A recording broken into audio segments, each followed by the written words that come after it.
Hey, what's happening, gamers? How's everybody doing? Welcome back to Mario Kart 8. This is the vanilla version of the game. Today we're going to be attempting 200 cc's, finishing up 150 cc's or mirror or whatever it was. And I think we only have one course to do. And then we're going to attempt 200 and probably fail. And then later Amber will come in and we'll play two-player. Do two-player tomorrow and then move on to Mario Kart Tour. So... you guys have had some interesting questions, so I thought I would answer some of them. First and foremost, the selling a console at a loss or a profit or a cost. For the most part, Nintendo historically has sold systems at either cost or at a profit. There were a couple systems they sold for a loss, that being the Nintendo 64 due to the high-end capabilities of the system and things like that. GameCube was a major loss for them. If it wasn't for the Game Boy Advance market, because remember, Nintendo had two different markets, like in the game industry. They had the portable market, which they started in 1989 with the Game Boy, and they had Game Boy Color in the mid-90s, and then in the year 2001, they had the Game Boy Advance. And then they kept going until, like, the year 2016. So from 1989 until 2016, Nintendo had two holds on the gaming market. They had both, like, margins in the portable market, where they would release a new console every, like, 5 or 6 years. Portable every... Yeah, it was about 5, 6 years. And then they had the console. And the console they struggled with quite a bit. There was 3 instances where the console did not do well for Nintendo, to the point where if they didn't have the what do you put it? If they didn't have things like Game Boy Advance and Nintendo DS, they would have been in huge trouble. Because they probably would have gone the way of Dreamcast. Because the problem with Sega is why Sega went out of business is because they kept manufacturing systems at losses, and they didn't make back their profit margins at all. And they just ran out of money. Dreamcast was an amazing system. I have nothing against Dreamcast whatsoever. But the problem with Dreamcast, they literally ran out of money. The only way that Sega could save their company was to become a software distributor only. So they made partnerships with both Nintendo and Xbox. Xbox released things like Jet Set Radio, and Nintendo had limited exclusives on Sega games with Sonic in them. Yet we never got really a Sonic team-up until the Sonic and Mario at the Olympic Games things. But we've had not we, because obviously we're not Nintendo, but Nintendo has had a very long and happy relationship with Sega ever since they became a third-party publisher. Although I'd argue they're basically third-party. So, alright, so yesterday we did Leaf, we won the trophy, and now we're doing Lightning. But the thing is, with the GameCube, the problem with the GameCube was it was an amazing system. It had great hardware. It didn't have third-party support after 2005 because, well, developers did not like making games for it because they had limitations the way that the original PlayStation did, which was multi-discs, as well as the small discs made it very difficult for... Ow! Link, you're stabbing me. Made it very difficult for them to, release games on that system. And the reason why Nintendo made small discs to begin with is because they were trying to combat piracy. Nintendo's never been cool with piracy. The problem is the small disc layout didn't work, and it created more of a strain on developers, so developers would much rather work with both Sony and Xbox. Linky, what are you doing?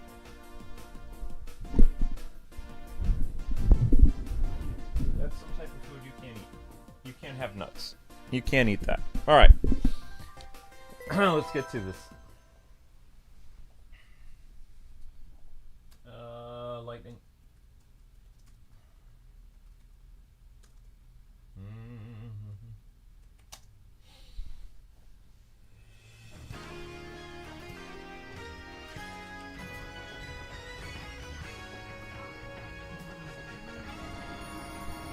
Yeah, the PlayStation didn't do well.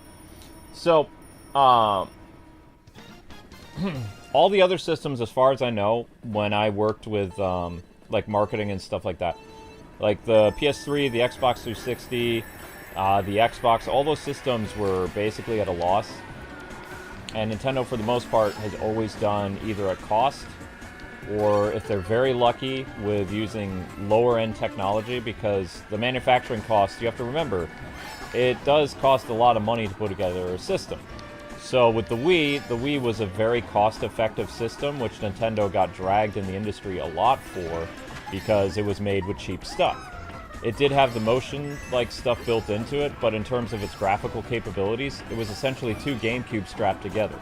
So Nintendo's like visual stuff, they were utilizing graphics that had already been incorporated in Nintendo GameCube, so getting the chips and the motherboard and all that other stuff was not difficult for them because they were still using technology from the year 2001 essentially, which is why, you know, a lot of people made fun of the graphical capabilities of the Wii.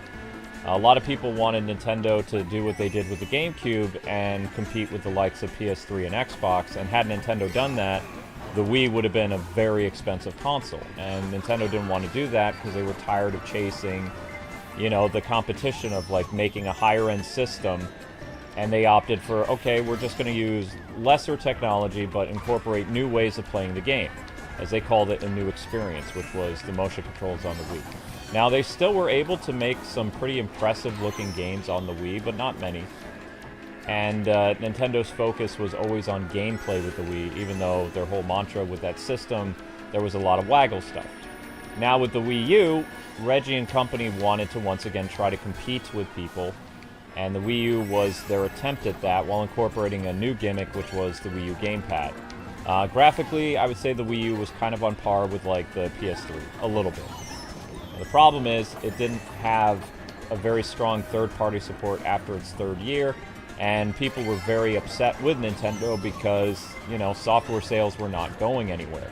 The system was very easy for them to manufacture for. They had, like, no really high-end production costs for the discs. Everything was the way that it was supposed to. Developers loved making games for it. But as you know, there was only 800 games ever released for the Wii U. And that's because developers just, you know, they weren't making money, they weren't happy. That's why you had very few games when the Switch originally came out. There was only 9 release titles in total. That was it. Because developers didn't want to take the risk the way they did with the Wii U. When the Wii U came out, there was 33 launch titles from every major publisher that you can think of. Like, every game developer had their hands in the cookie jar with Wii U.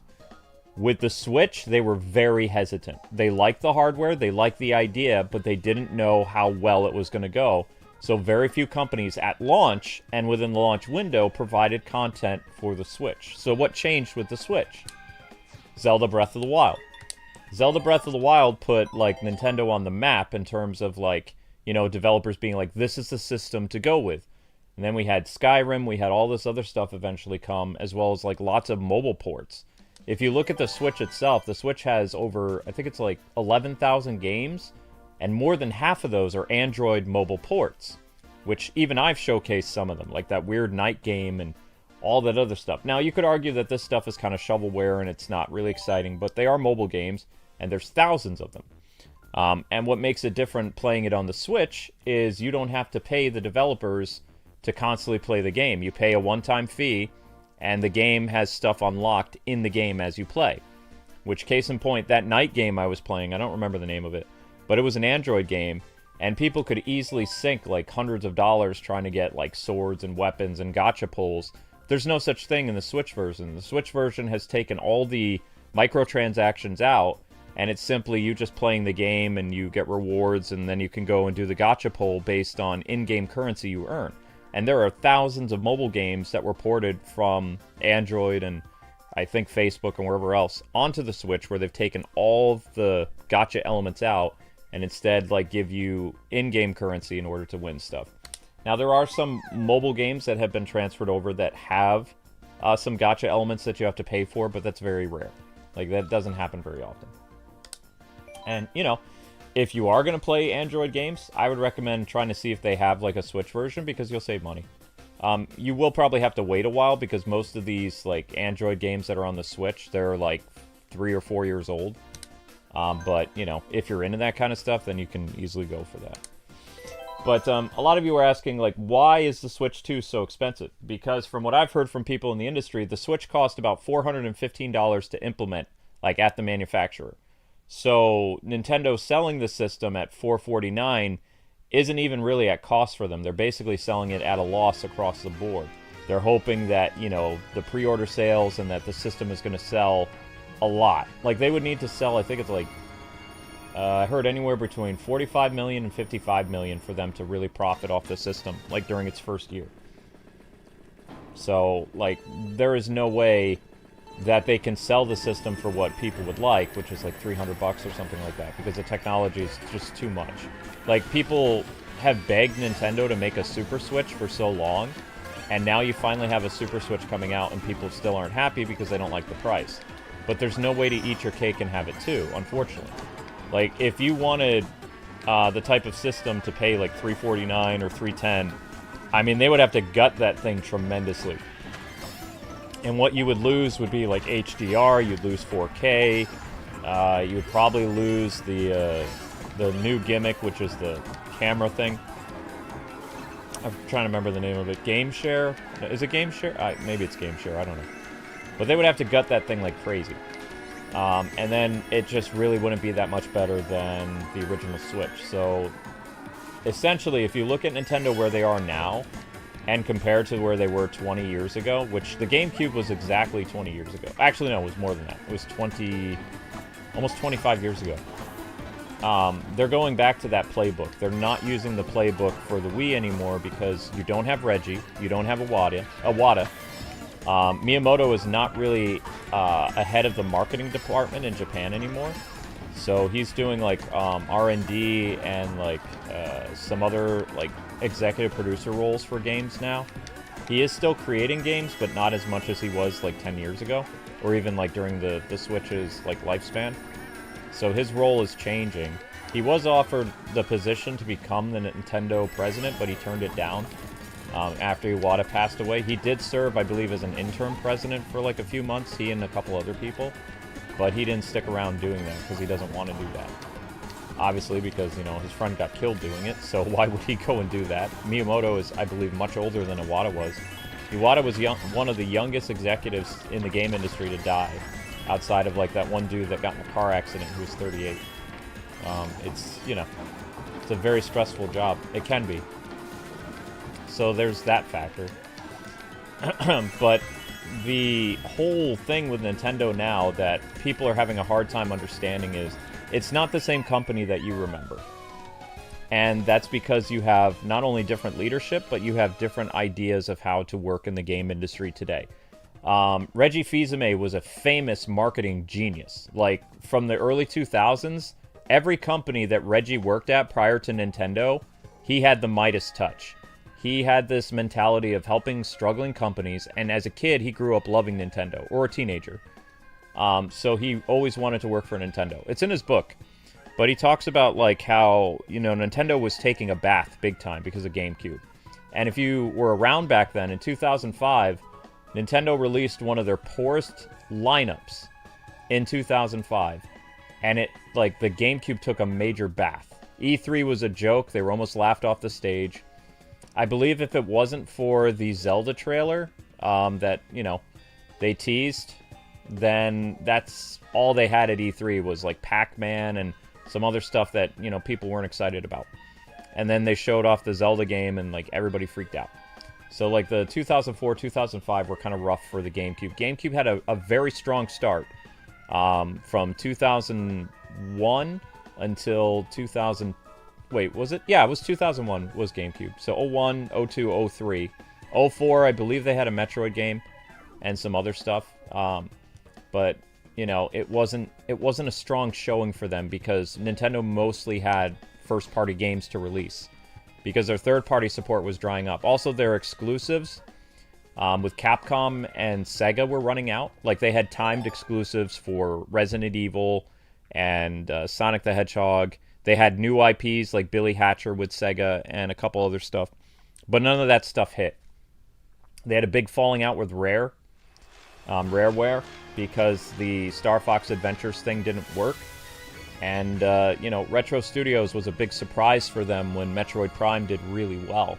And so they tried to get more work with Retro Studios, who was just coming in to do the Metroid stuff, and they eventually did the Donkey Kong Country Returns stuff later on Wii and things like that. But it was a rough time. But at the same time, Nintendo was never feeling the sting, so to speak, from what was going on with their console market, because the Game Boy Advance, they had the games, they had the developer support, they had the fan support. Game Boy Advance was selling like hotcakes. And Nintendo was always ratifying the design and improving it. You had the Game Boy Advance, the Game Boy Advance SP, I believe the Game Boy Advance Micro, like all this stuff. Like the Game Boy Advance was an amazing system that was a portable Super Nintendo in the palm of your hand, and everybody wanted in on it, you know? Square came back on board with Nintendo after being absent for almost a decade. And they started re-releasing Super Nintendo, like, Final Fantasy games. We almost got Chrono Trigger on Game Boy Advance. They saved that until the Nintendo DS so they could implement the PlayStation cutscenes, which actually arguably ran better on the Nintendo DS than they did on PlayStation. PlayStation, they were kind of sputtery. But you could also argue, well, it was newer technology, and, you know, the DS would, of course, be able to run the cutscenes for Chrono Trigger better. But we got Chrono Trigger, we got a lot of stuff. We had huge support from Capcom, Square. I said we again. Can you tell I'm a Nintendo guy? Yeah. So they never felt the major, like, kind of like death claw of when a console didn't do well. But Nintendo was not happy with what happened with the GameCube and what happened with the Nintendo 64. Because the PlayStation crushed the N64, and Yamaguchi was not happy with that. So when they were implementing the GameCube, they wanted to do whatever they could to have a high-end system that was powerful and would get the core games.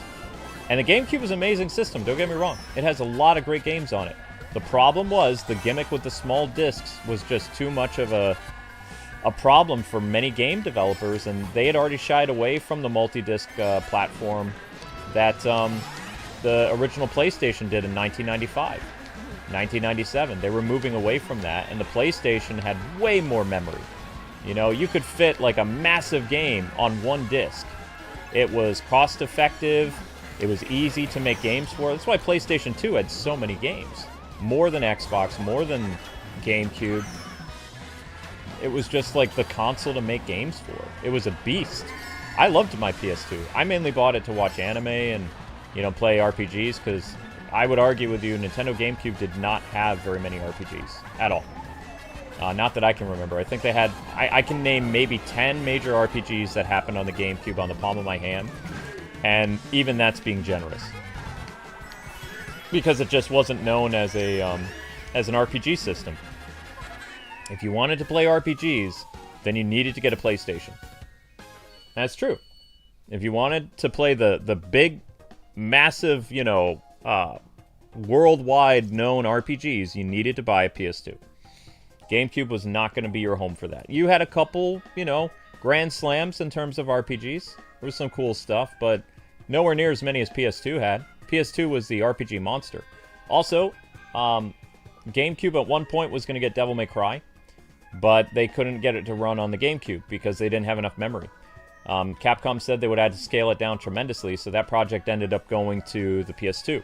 But originally, like, along with Beautiful Joe, we were going to get Devil May Cry, Beautiful Joe, which was a timed exclusive, and some other Capcom stuff that didn't end up working out.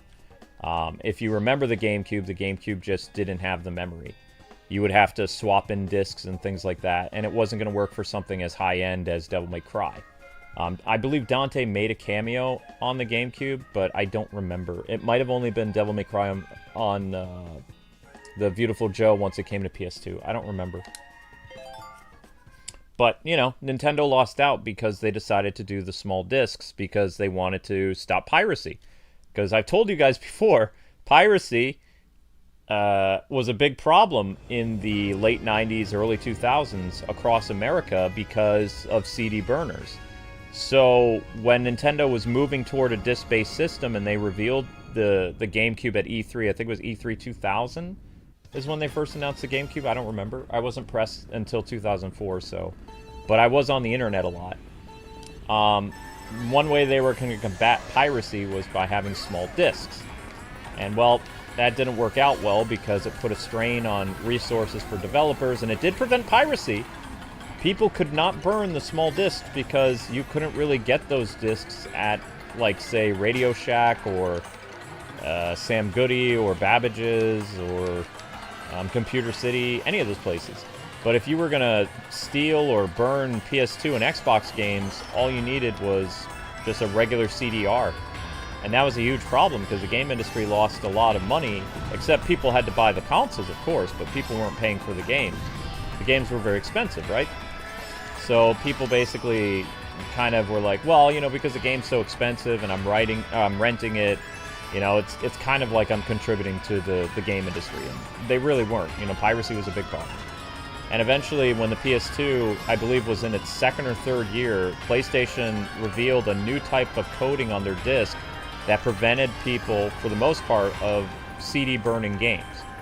Like, early PlayStation, 2000 through 2002, you could literally burn an entire PS2 game. More or less. It was right around they made the switch to the DVD discs that you couldn't, which I think was 2002. So, but that was a big deal. So Nintendo, they were worried about piracy. They made the small discs, and it ended up biting them in the butt. Big time. Because for Yamaguchi, which was the former Nintendo president, he saw everything as a big win that was going to happen. Nintendo was finally going to get the revenge on PlayStation, and Square was going to come back, and all this other stuff, because their system would be able to do what, you know, the other people could do, but he demanded that they make the small discs. And the small discs worked for a while, but there was a lot of problems with them. They would get damaged. You would have to buy the whole game all over again if one of the discs got messed up. It was a huge mess. So GameCube did not do anywhere near its projections. In order for the GameCube to be successful, I heard from an analyst friend back in the day that they needed to sell at least 45 million systems. They sold 22. So it was a big ouch. But again, Nintendo didn't really feel that big of a sting, because when the GameCube was struggling around 2004, Nintendo did what? Does anybody remember? Nintendo released the brand new successor to the Game Boy Advance in 2004 called the Nintendo DS, or the Nintendo Dual Screen. So Nintendo had pretty much dropped major support for the GameCube by mid-2004, and they moved all their focus into the Nintendo DS, which the Nintendo DS had that famous later meme, it prints money. Nintendo DS was a cash cow for Nintendo, pretty much. It was a little, like, surprising when the system first came out. Like, people looked at it kind of like, what is this thing? But eventually Nintendo had the last laugh, you know? It was a system that even the publication I worked for, we made fun of it because it looked stupid. It's like, why in the world were we going to pay, I forget how much it was, but they were like, what is the point of this? Yeah, it's backwards compatible with the Game Boy Advance, but why not make the Game Boy Advance 2? Like, what's the point of these two screens? Why does it have a touch screen?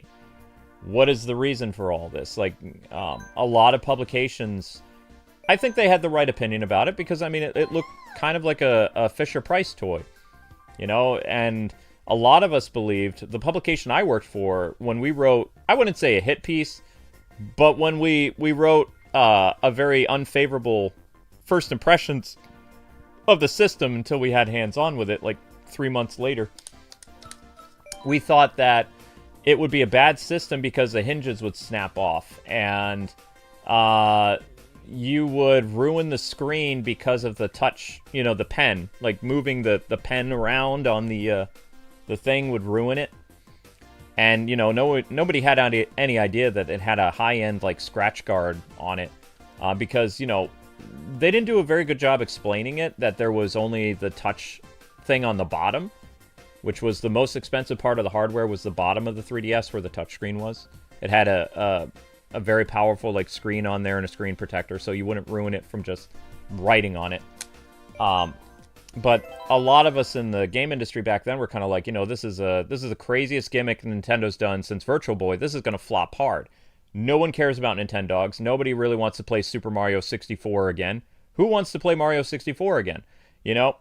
And then 3 months later, when we actually got hands on it, everybody shut up. But the first impressions, just about everybody gave it a scathing article because we didn't see the appeal. We were all fans of the Game Boy Advance. We wanted Game Boy Advance too. We wanted our Super Game Boy Advance. Where's our Super Game Boy Advance? What is this thing? Nintendo DS, this looks stupid. This is gonna break. This is cheap. These little cartridges are gonna get lost. Game Boy Advance has big cartridges. So, I mean, you know, there's always been controversy in the game industry.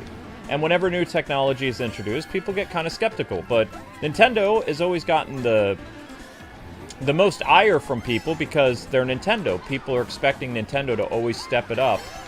And when Nintendo tries to innovate, people are very like, nah, why are you doing this? You could just play it safe and do this. But the thing I've learned over all these years of being both a Nintendo fan and when I was a game journalist is Nintendo never likes to play it safe to the vest. Nintendo likes to innovate. Nintendo likes to shake up the industry. And it's good that they shake up the industry because they keep gaming fresh. You know, if you look at PlayStation 2 and PS5, I'm going to let you in on a little secret. They're following the same type of format that they've done since PS2. The only change is the graphics get a little bit better. The controller is the same as PS2, essentially. The games and the genres are the same as PS2. The type of franchises that you're playing on PlayStation is the same ones that you played on PS2. It's the same thing.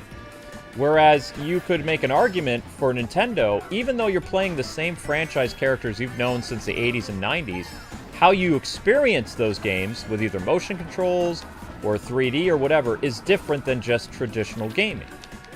So Nintendo, they need to be around in the game industry because they create innovation. They take what's already been like the wheel and they find a way of improving the wheel. They don't just keep making the wheel run the same over and over again. They find ways of being like, okay, this is what we're going to do. And, you know, when people first see the technology, sometimes they're pretty mad. Like the Nintendo DS reveal was not what Nintendo was expecting. They won over the public with their great games and the very unique hardware. And for a lot of us in the game industry, everybody that I can remember at IGN and at GameSpot and OneUp.com and The Gamer wasn't around. Kotaku was around. And other places, everybody had a Nintendo DS. When we went to E3 and we went to press events in Boston, you know, people would, you know, do all kinds of stuff with the DS. There would be, like, Mario Kart things, be all kinds of stuff. You know, the game journalists always had their DS. When the 3DS came out, everybody was doing, like, the Me Plaza thing or whatever it was called. You know, it made things fun, especially when you were standing in line and you were waiting to play a game or something at E3. You'd see, like, literally hundreds of people standing in line with their either 3DS or their Nintendo DS. So, I mean, Nintendo found a way of capturing people's hearts and imaginations with their systems. And with the Switch 2, they'll probably do that as well. But the reason why people keep making the comparison, oh, the Switch 2 is just like the Wii U, is because they think that it's just a carbon copy of what the Switch was. When, you know, I haven't had hands-on with the system, so I can't tell you, like, what it's like. I won't have any experience with what the system can do, like how it plays, how the mouse works, any of that until June 5th. Like, I couldn't get any invites to the thing because I am blacklisted at Nintendo because I was part of their brand ambassador program. So I don't get invited to their content creator things. I don't even get invited, like, when they do public things. So I haven't been able to get publicly hands-on for a long time. I don't know how Beat 'em Up was able to do it, Woods, because Woods got, like, kicked out of the Nintendo brand ambassador program too. But somehow he finds a way of sneaking into the public events.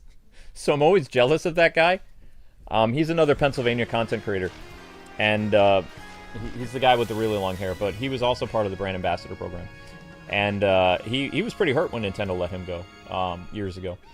But he always finds a way of sneaking into the Nintendo events. Which I always found kind of funny.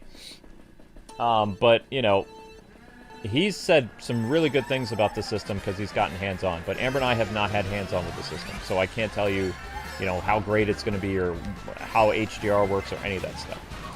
But I can understand why it's more expensive. I get it. But like you guys, I don't like that because it's going to be a struggle for us to get the system too. We still have at least $300 left to pay on it. I believe. Yeah, I think so. Might even have $400. So no, we put $200 on it, I think. So it means we have $300 left to pay on it. But a YouTuber only gets paid once a month, so we're going to have to literally take $300 from our paycheck and go pay it off. Because we won't have any money June 5th when it comes out. So that's gonna be a squeeze. And most of the games will be digital because we get paid from Patreon on the 5th. So. Yep. Yeah, Patreon will help get games to cover for the Switch, so thank you everyone on Patreon. Yep, the Patreon will cover the Zelda Breath of the Wild that we're gonna do, and the one game that you said you wanted to do, the RPG, and then Street Fighter. If people want to help us on Patreon, you can help for as little as $1 a month to be a K-Club member. Oh yeah, I forgot about that. You guys can always go to our Patreon, and the link is in the description of all of our videos. Yes, it is. And I wish I could give people like discounts on stuff for being members of Patreon, but I don't have that option at the moment, but maybe in the future. Well, YouTube is the one that has our clothing store. Like, they own those companies, I believe. Which I thought the US government was supposed to do something about YouTube and Google's monopoly, but I guess they haven't yet. Because YouTube owns a lot of things that people aren't aware of. Well, I don't even know how governments are able to I don't know. prevent people from having monopolies. What do? Force them to sell some of their stuff? I don't know. Well, a lot of these t-shirt companies were struggling during the pandemic, and I believe Google bought them. Like or at least their subsidiaries bought them or something. I don't remember. I remember getting a message that either Spreadshirt or Teespring was owned by somebody else, and somebody told me that's a subsidiary of Google. Oh, wow. I was like, okay, Google owns everything. Yeah, basically Google owns everything. Here's my picture for Poe. Nice. I just didn't feel like cutting him out, and I was like, Ah! It's like, well, there's already a picture of him online. Like, I know you'll just use that. Right. No, I'm just no good at this last 150 cc's. Baby. Yeah, but it's kind of funny. Like, Nintendo did the one game that we wanted to see on Nintendo DS that we like pestered Reggie and Bill and other people, like when the Nintendo DS was, because people were like, wow, Mario 64 actually plays really well. Mario 64 DS. Everybody wanted GoldenEye. Because GoldenEye would have been amazing on Nintendo DS, But Rare was gone, so there were three things that Reggie Fils-Aimé used to get pestered by game journalists. Do you guys know what those three things were? Mother 3. Mother 3, yep, that's GoldenEye. GoldenEye, yep. And what was the third one? And the remaster of Twilight Princess.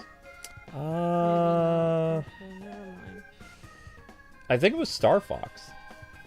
Ooh. I think people were always asking, did you just say to Star Fox? No, but the last Star Fox game was terrible. Star Fox Zero was terrible, yeah.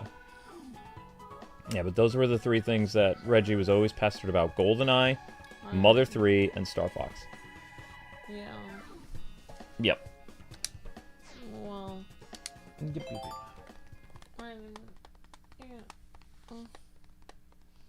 Sorry, I didn't mean to disrespect. Yeah, I know. Nintendo DS did have backwards compatibility with the Game Boy Advance. And what Nintendo started to do with their portable systems is the previous system would always be backwards compatible with the next one. So the Game Boy Advance was backwards compatible with the Nintendo DS. And the Nintendo DS was backwards compatible with 3DS, but the Game Boy Advance was not. Game Boy Advance was now too old technology, so it wouldn't be implemented into the 3DS. There was no reason to. If you wanted to play Game Boy Advance, you could always play it on your Nintendo DS original and one of the other DSs, but you couldn't do the DSi, which was only DS. Hi Ashton, hi Kwings fan, hi Sammy Bear King, hi Vixus. Star Fox Zero wasn't bad in concept, but the controls can be good. Yeah, it's actually one of the last games that Iwata actually worked on. That's the sad thing is, Iwata died right before that game released, I believe. He was there for the reveal, with the puppets. where they all turned into puppets. That was cute. That was cute. Well, I mean, the reason why they were able to do Jim Henson's Muppet thing is because doing the Nintendo Digital Directs, Nintendo saved a boatload of money. They saved millions of dollars. So they could go all out and make their Digital Directs like so fun and unique every year because they were, you know, saving so much money from actually having an E3 presentation. And they wouldn't even have a big E3 booth either. They'd have a small booth at E3. They'd have a bigger presentation at PAX, though, where people could get hands-on games and stuff like that. Nintendo, like, Reggie was really smart how he did the marketing. Maybe someday you can get in the background. I was thinking, I just came in when you said somebody got in the Nintendo presentations when they weren't a brand ambassador, which was interesting because we went in there and we were told that they wanted us to get hands-on, but we couldn't because we weren't brand ambassadors. Yeah, I'm kidding, Krista. It's strange because like they wanted to show us, but they weren't allowed to. So that is odd that someone could get in. You know what I was thinking? If I could do it and like try to get in myself into the room, I would probably send somebody a fruit basket. Like send the people that are doing the presentation like a fruit basket or give them a gift. And then they'll have to feel bad, like that they didn't get you in there. Well, that's what I would do. I've heard. To get my foot in the door. I've heard from people that have been blocked by Nintendo. What they do is, since you're blacklisted by your email, a lot of these guys, when they try to do the, you know, not the press events, they can't get into those. They're called public events. Because if you're no longer a brand ambassador, you can't get into the public events either, because it's incredibly messed up. Yeah. It seems like such a corrupt system. Oh, it 100% is. So what they do is they make up a new email and they do it that way. So they just make a completely new email. Yeah, they make a new email. I don't know, guys. I don't think I could do this. I just can't seem to win. The fruit baskets are amazing, says Sammy Bear King. If I had to find a way into somewhere where I couldn't get in, that would be my main thing. Like, it would be fruit baskets, because once you give somebody a nice gift and it has your name on it, like, hey, you know, I'm really excited about your presentation today. Looking forward to looking at Nintendo products. We'll be there at the booth. You know, look for us. You know, the Kwings, and it's a nice fruit basket. Doesn't even have to be that nice. It could just be $20 or something. Yes, okay, it would be a bribe, but it could just be a nice gift saying you appreciate Nintendo. It doesn't have to be a bribe. But I'm just saying, like, you could totally use that to get in, like, somewhere. I mean, they would at least, if they barred you at that point and you got them a fruit basket, they would at least feel bad that you didn't. I just want them to feel bad. That's what I would like. That would be my main goal. As long as they feel bad, because we should be looking at the Nintendo stuff. We were working with Nintendo for over, like, 10 years. So they should feel bad. So that's what I think I would do. And then they can just think about it.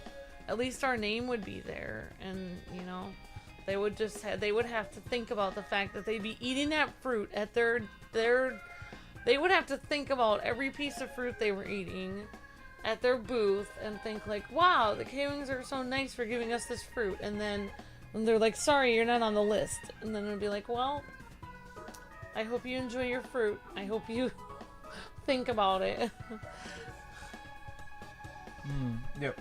Because I had that work a few times, not with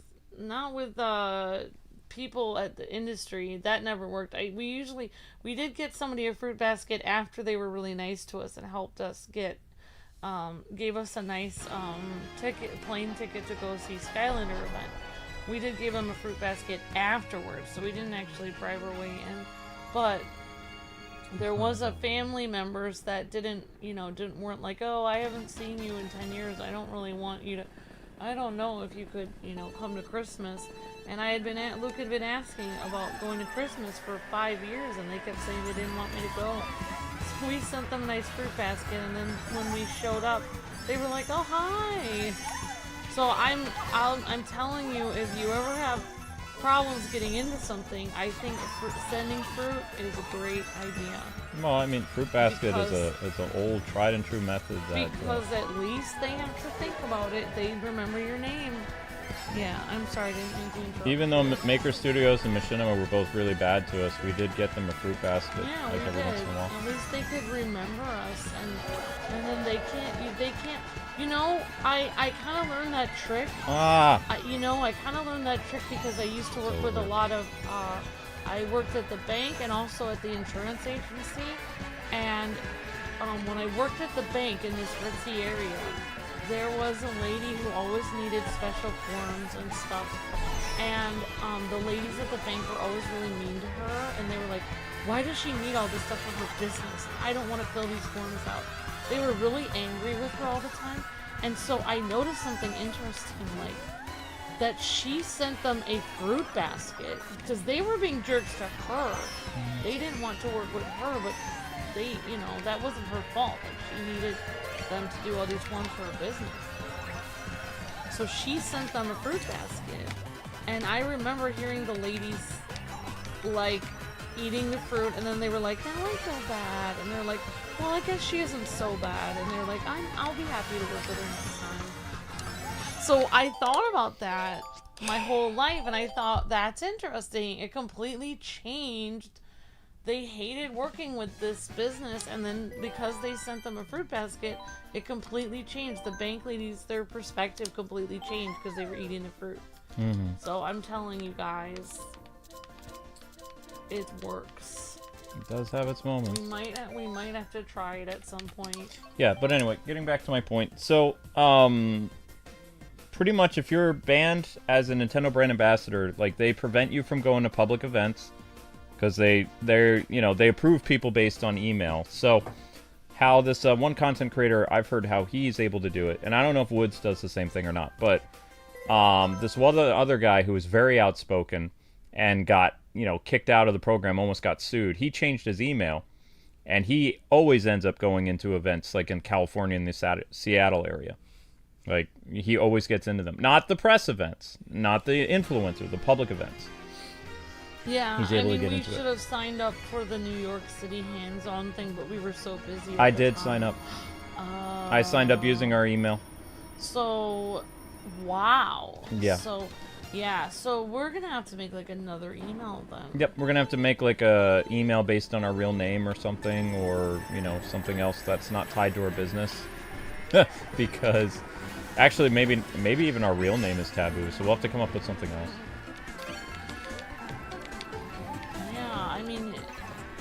I don't know. I mean, if we had like a different,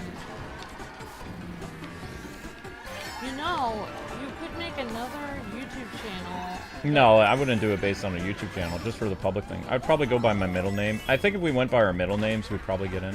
Maybe. Oh, yeah. Yeah. That would be a good idea. Yep, wow. yep. So, I was just thinking if you had to send a video, like what your channel is, you could make a YouTube channel and just upload like 2 videos or 1 video on there of just gameplay with no commentary, and then you could just show them, oh, here's my channel. No, the public event, you don't have to have a YouTube channel. It's a public event. Oh. Okay. It's open to the public, but they do look over who they invite and who they don't. Like, case in point. It's so mean that they have that. At least I know I'm not the only person. They have an entire list of people that are banned. I've heard that there is about rude. 100 people that are banned from that were part of the Nintendo Band Ambassador program. So they hired people and then banned them after that. Well, I mean, some of them did some pretty bad stuff. Like, we didn't do anything. No, we didn't do anything. We're the exception. I didn't do anything. Literally nothing. Yep. Ours was just a terms of service violation that they ended up changing while we were a part of the thing. So we had no idea that it even changed. And I wouldn't say a partner manager, but the person in charge of the program never told us that we couldn't do that. Yeah, because we told them clearly that, we were going to say our real thoughts on it. Mm-hmm. Exactly. But there was a lot of people that were fired from the brand ambassador program that used mods in Animal Crossing. Well, we never did that. I'm pretty sure that's how Abdallah got kicked out, is because of his modifications of Animal Crossing. Well, I think that's a little harsh, even to kick people out for modding it. There was also people that got kicked out of the brand ambassador programming for modding Zelda Breath of the Wild. That's how Woods got kicked out. Woods is also known as Beat 'em Up. Like, he wanted to see what Zelda looked like in 4K with mods and stuff like that, so he modified it, and he had a lot of fun streaming it, but Nintendo, you know, they wrote him a very cordial letter, and they said that he is blacklisted. We didn't even get a letter saying we were Nope, we didn't get a letter. We got a final email saying, what was it? Here are the Nintendo Switch games. Sorry we couldn't get you the system. Thank you for working with us, and we're no longer working with you. Like, they didn't say why. They just, that was it. And then every time we tried to get back into the program, over the course of the Switch and 3DS, people would always, like, one guy on the phone, like, we didn't know. He said, "Oh, I'm sorry, but you're blacklisted," and he hung up. Like, so, like, everything was going well. He was like, "Yeah, your channel looks really great," and all this other stuff. And he said, "I'm sorry, but we can't. I just talked to my the head of our department, and she said that you're blacklisted and we can't work with you. Sorry about that." How many people? I mean, I wish they would have told us why. Like, there's no way that we can, like, apologize and say, okay, you know, we'll do the new terms of service, like, because, like, I'd be willing, like, to do whatever they asked us to do. And then our friend who was in the program said that he would give us his games, and then they kicked him out. Because he's like, "Just so you know," he says, "I'm going to give this game to the Kwings," and they're like, "Oh, really?" And they gave him a termination notice. So, yeah. I mean, that was nice of him. That was nice of him to stand up for us, but, I mean, he got kicked out of the program. I just think it's very petty the way that they're handling this program. Like, if you're going to stand up for us, I would strongly recommend do it silently and not tell them where the game is going. But I mean, even thinking about us, like, if somebody spams a lot or whatever and they get finally banned, you know, after a long time, especially after, like, 6 months, generally they get unbanned. Eventually. I mean, we don't even, I mean, it's just odd that they would work with somebody, like, and ask somebody to work with them and then ban them. Yeah, I remember, though, that one nice guy who was on the phone, who I think is part of, now, I think he does work for Nintendo Treehouse, but he was very cordial on the phone with us. He was very nice. He was very excited to work with us. He went to go talk to his department head to, you know, get the paperwork and the contract ready, and then he had this very somber kind of like, "I'm so sorry, you're blacklisted, we can't work with you." And it was like, you could tell he was excited because we met all the criteria. We were the type of channel that they were looking for, but they couldn't work with us. That sucked. Yeah, but it's like, it's almost like it feels like they ban half of the people they work with. You wanna know what's funny is, we're still partnered with, like, Ubisoft and all these other people, but I don't want to work with them. So the companies that I don't want to work with, we're still partners with. And I know you do. I just don't like some of their things they've done over the past couple of years. But I don't care about that. Like, I know. It doesn't bother me. Like, you know. Well, you're free to answer their emails. They've been trying to get a hold of us for months about something, like offers for B-roll. Oh, I remember now. There's new content coming to Star Wars, what's the name? Outlaws. And they have, like, a B-roll footage they want us to go over. I feel like a job is a job. I mean, there's a lot of jobs that are worse than having someone send you free games to review. Yeah, I know. Even if all the games are terrible, it's still a great job. Well, I'm not saying everything Ubisoft does is bad, but I wasn't going to support Assassin's Creed, so we turned down the code for that, and I wasn't going to support the other game that they did. Because principles. My luck might actually have changed! Miss Amber, when we're talking about Japanese companies, so pettiness is like a language when it comes to them with disagreements. Oh, wow. Well, I don't know. I mean, well, actually, it's probably it's actually, I don't know if these people are based in Japan because it's, Golden Harris. Yeah, it's not Nintendo. The company that blacklisted is called Golden Harris. They are a marketing and advertising agency that Nintendo hires as a third-party representative to work with YouTubers and the press. Nintendo does not have their own press agency in North America. Well, I think I should send them a letter and just let them know, like, that, you know, I would like to be unblacklisted because, you know, when we signed the contract, they did not have those stipulations, and we were never informed that there was a change in the contract. Mm-hmm. And I think I think I will send the letter. Maybe I'll send some fruit with it. Because I don't feel like, you know, Nintendo is one of our main people that we like to cover, so I just don't think that it's a good idea for us to just continue to be. I think I can wear them down. I mean, you are nicer than me. You can try. It's been 10 years since we were out of the program, almost. Although the brand ambassador program doesn't exist anymore, but it would be nice to get into their influencer program, where we could at least get invited to, like, special events in New York City and, you know, that kind of stuff again. Because they do special invites to, you know, big YouTubers like iJustine and even small YouTubers. Like our friends Nintendo Cade have been to those huge press, or those events. Well, I'm just saying. I don't want to think about it soon. It's depressing to think about negative things. Okay. I think Lady Luck might actually smile on me for once, guys and gals. I know I've been at this for an hour, but I have a good feeling about this run. We have 2 first-place finishes, and I think me getting destroyed over and over again might actually, as long as we get second or first, we should win overall. We should. And then, and then it's the dreaded 200 cc's. Almost impossible 200 cc's. I'm getting an ice bath commercial. Ice bath? Oh, that thing. It's supposed to help you get healthier. You're supposed to dip in there for, like, I don't know.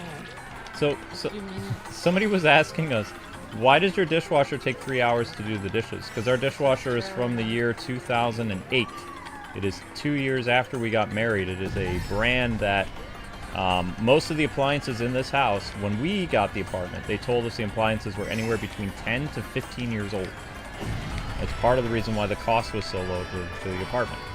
But they were supposed to, in 2020, they said they were going to change the dishwasher and the stove, but they never have.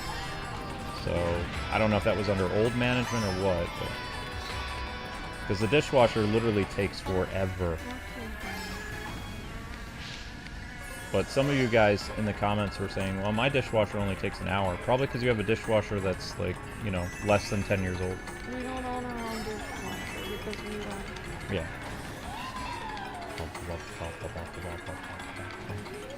Just be thankful that you can save me and live in a safe neighborhood. I know, of course. I'm not saying anything. I like our little house.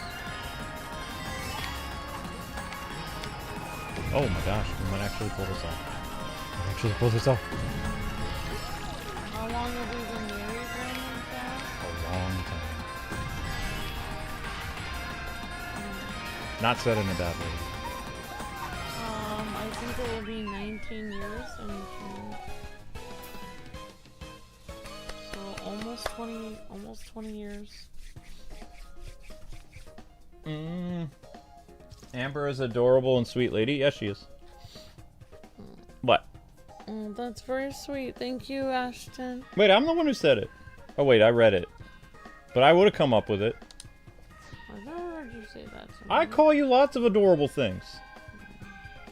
Mostly when you're tired, but...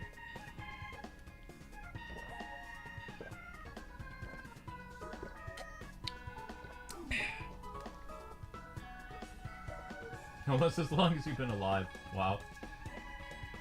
Oh, as long as you've been alive? Wow, random chat. Yeah, some of you guys missed out on the Game Boy Advance. The Game Boy Advance was so cool.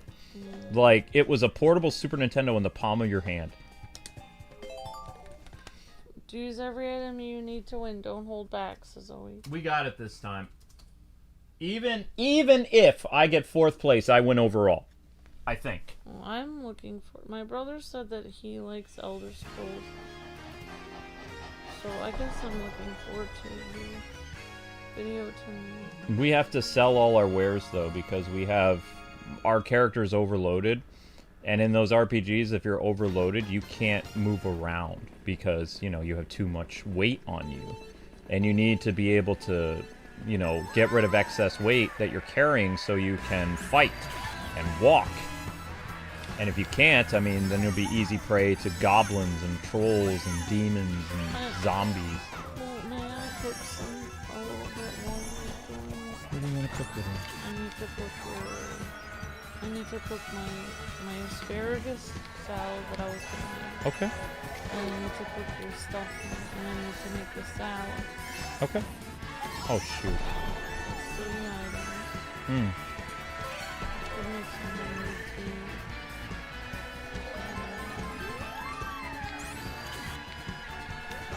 to... No, no, no, no, no! Oh. Well, I just...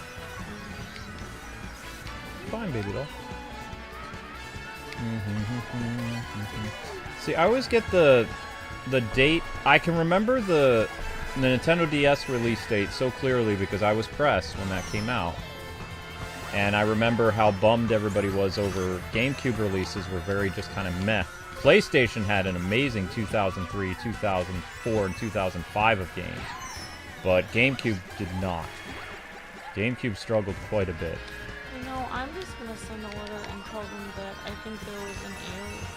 Because I think there was, because we didn't do anything wrong. All we did was just say our opinion. We didn't do anything, like, these people have done lots of bad stuff. They've done modifications of games, they've, you know, broken release dates, they've done all kinds of stuff that's very taboo.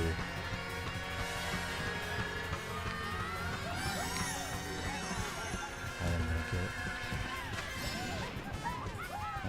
it. Darn it. Well, I don't know if we won overall, guys. I don't think so. Oh, wow. That's really cool. Yes! We won overall! Oh my gosh, it's over! I did it!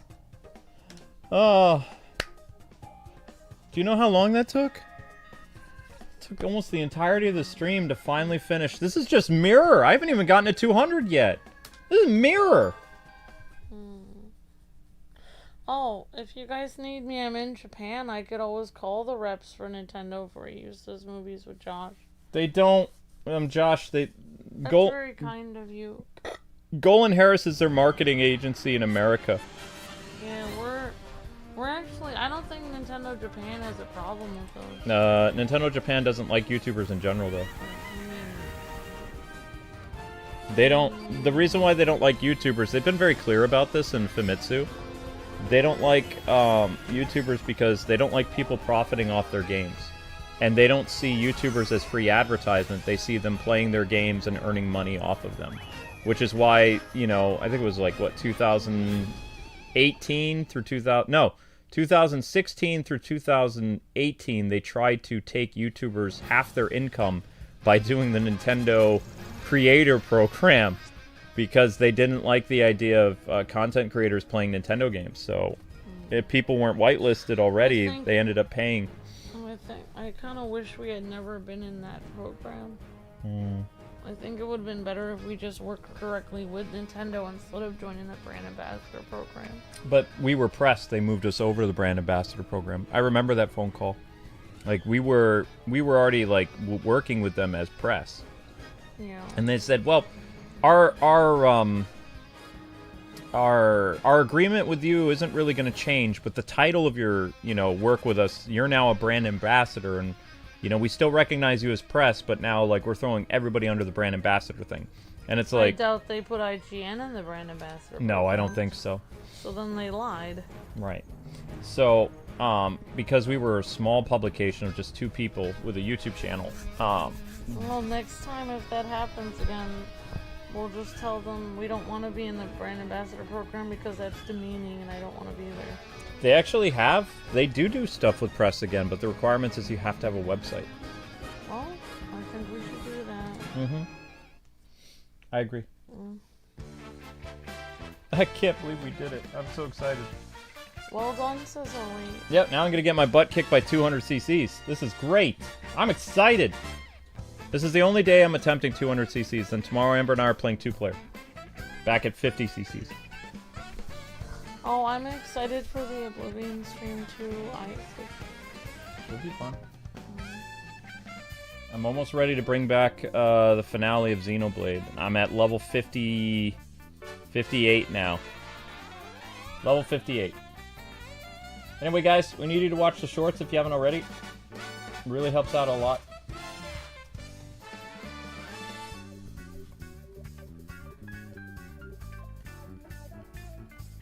No one will be able to play it because of bugs, Jotaro. Yeah. Yeah. I'm gonna have to. I think I should take communication and business classes for like business management, so I can write emails professional. Like I should take some courses in that. Hair is very pretty. I don't know what to say to that. I don't know. Just complimenting you. Thank you. So, did you have a good talk with your bro? Yeah, but he had to go because he had somewhere to volunteer. So he had to. I didn't realize that he had somewhere to be. So. Yeah, I'm gonna try to get to level 60, Miss Deanna. I'm a level 58 right now. It takes a long time to level up in Xenoblade. Well, I found out one thing about my brother is that he doesn't really. Whenever I say, watch any good shows lately, he's like, not really. And he's like, I've been working on. He's like Bloodstained. So basically, he's a very hardcore. Like he likes playing games. I mean, Bloodstained is so many years ago now. He plays through games from a while ago. Well, I mean, they usually go on sale. Like, yeah, it's probably he doesn't mind how old the game is. He just likes going through it. Well, I guess you and him would like to play. I don't know. Wait, he has a Switch? I don't know. I don't know if he has a Switch. I don't know. Because, I mean, you can't download things on 3DS anymore. There is Bloodstained on the 3DS. I don't know. I didn't really. I get nervous. I don't know. I didn't ask him. You're fine. You're fine. I can ask him. I can ask him again. Like, oh, I forgot if you have a Switch or not. Because I thought he said he had a Switch, but he gave it to my other brother. I don't know. Which is odd. Yeah. Like, I wouldn't have given it away.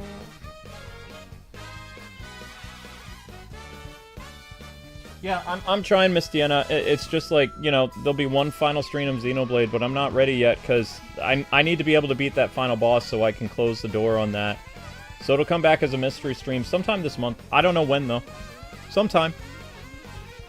Alright, guys, you ready for the gnashing of teeth and crying? We're going to attempt 200 CCs.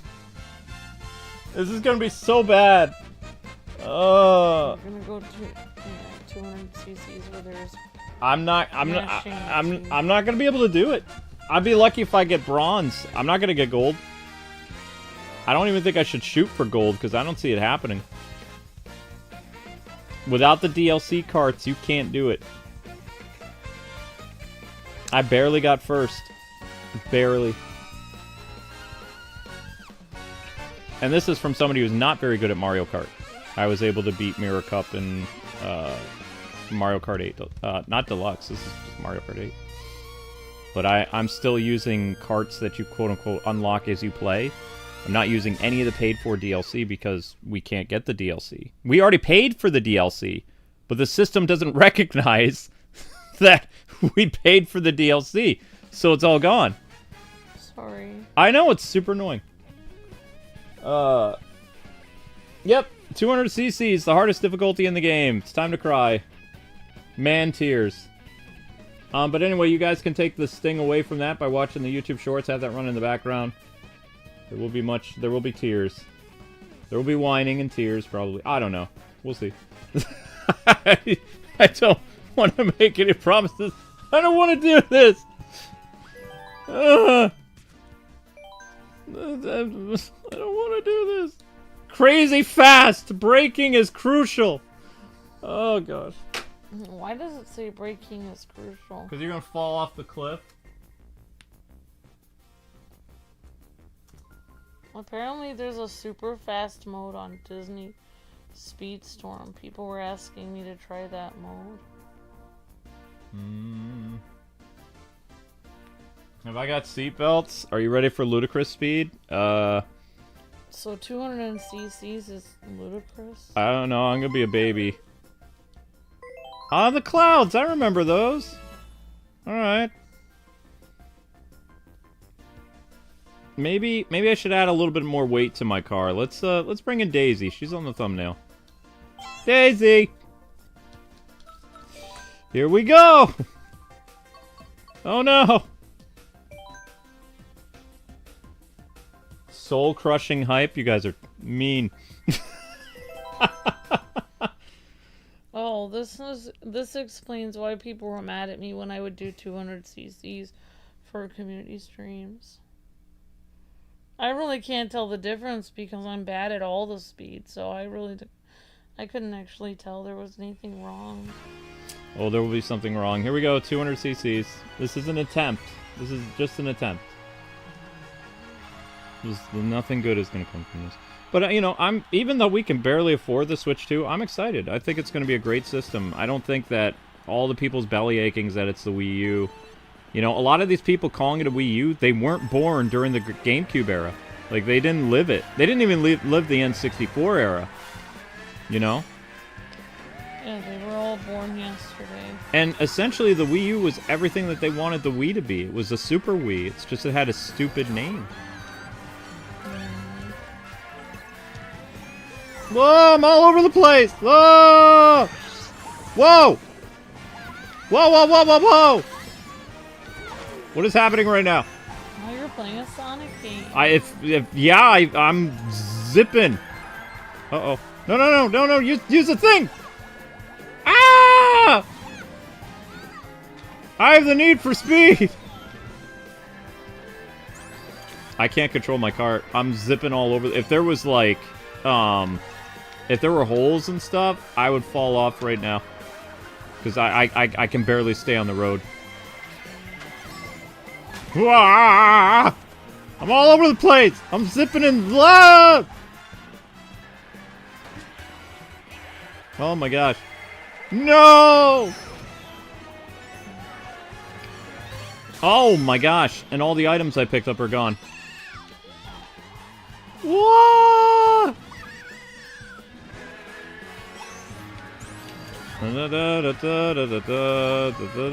Bananas. What am I gonna do with stinking bananas? Whoa! Whoa! This is so fast! Yeah!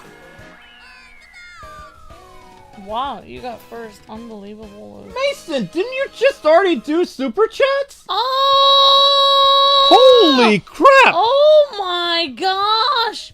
What? Oh my gosh, Mason Prize? Oh my gosh, became an ultimate hero and did $200 in super chats today. Wow, thank you, Mason. God bless you. Thank you so much for your help. Wow. What? Oh my gosh. I think Skeletor broke. Wow. All right. Well, I don't even have any other. What are you talking about? Where? Yeah, I have an ultimate chip. Where is it? I don't know. You've got your hand on here. I'm not touching anything.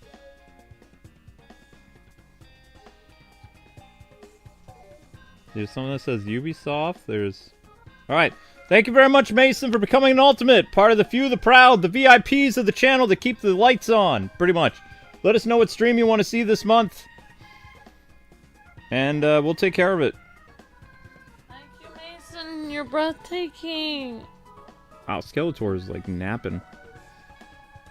Thank you so much, Mason.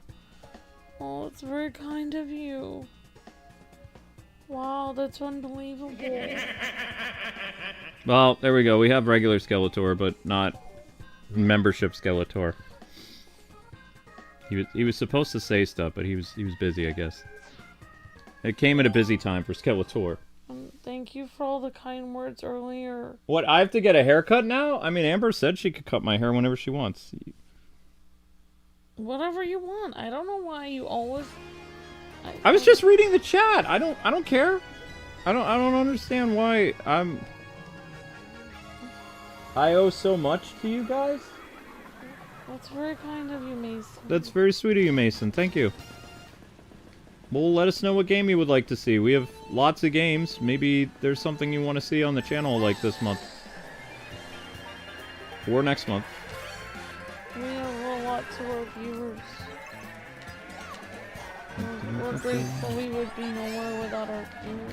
We would not be anywhere without our viewers. You guys keep the lights on. You keep us here. We couldn't do this without our community. Not anymore. Actually, not since the pandemic. We had to always have, like, our fans. Yeah, Whoa. I can't do this. That was a fluke that I got first place. I'm zipping all over the place. I can't stay on the road. Whoa. it's very kind of you, Mason. Oh, that's a bad idea. Well, I had an interesting day. I had to deliver food, and I had to go in 3 different stores because it wasn't clear where I was supposed to deliver it. I went to a chiropractic office, a nail salon, Wow. and like a children's play area, and I kept asking like where the area was. Finally I went to it was a science lab I needed to deliver it to. A science lab? In the city? Yeah. What is this, Sim City? Well, it's a real lab. No, I remember building a science lab in the Sim City game. I'm just saying it's kind of weird. No, I mean, it's definitely unexpected. Yeah. What kind of stuff are they cooking in that lab? Well, I mean, I don't think it's very sanitary to eat in the science lab because what if you got it contaminated onto your food? Yeah. Oh no. There was so much growing up. Okay. Well, let us know if you have a game you would like to see on the channel. Maybe something that brings back a lot of memories for you, and, you know. Luke could always play Arkham for an Ultimate or Yep. or another Batman game.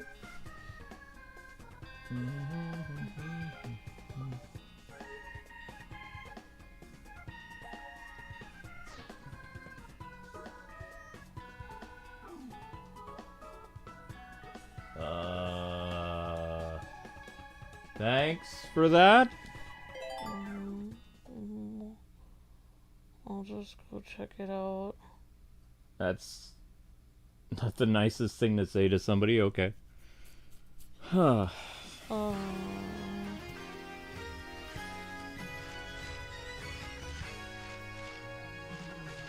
You would like us to play what we want? Okay, thank you, Mason. Okay. Why are you saying... Ashton, Luke is a very nice person. I don't understand what you're saying. Well, we work as a team, so... Oops.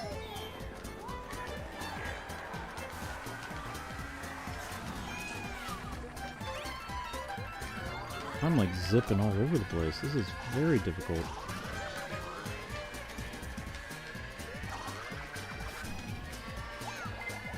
I missed. Ah!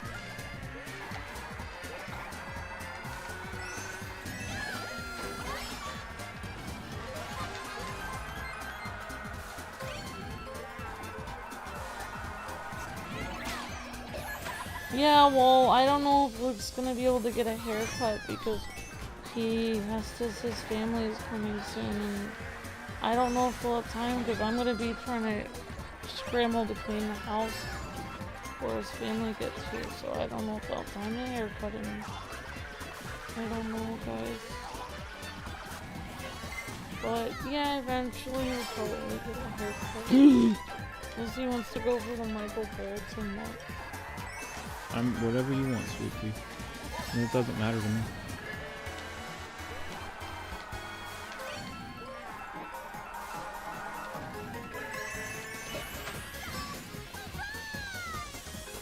As long as it's not Gotham Knights as Mason. Because that game sucks. Ah, that's true. We could do a haircut stream, says Isaac. What? No. Actually, it can take up to an hour for me to cut Luke's hair. Wow. Like, because I kind of obsess over it. Luke thinks I have OCD. I'm not saying nothing. Oh. It's completely not. I don't have OCD. I don't know what he's talking about.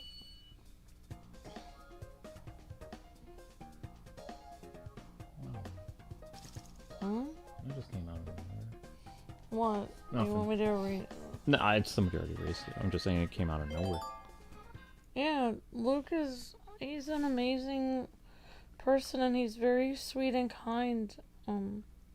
So, you know, like, well, please don't say mean things about Kwing in the chat. I mean, he's the one playing the game right now. He's running the stream.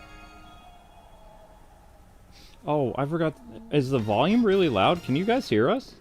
Oh, okay, the volume is not really loud. Okay, good. Because sometimes these games get really loud. I have to turn up the volume a lot for Elder Scrolls, so... Because it's a quieter game. Oh, I see. It's more ambient. I had fun attacking skeletons that one night. That was fun. I kind of went off script, though. I was supposed to go to town and I explored, because the whole point of Oblivion is, you know, the freedom to do what you want, pretty much. So I went to a temple that I shouldn't have gone to. And I survived it, too. Oh, wow.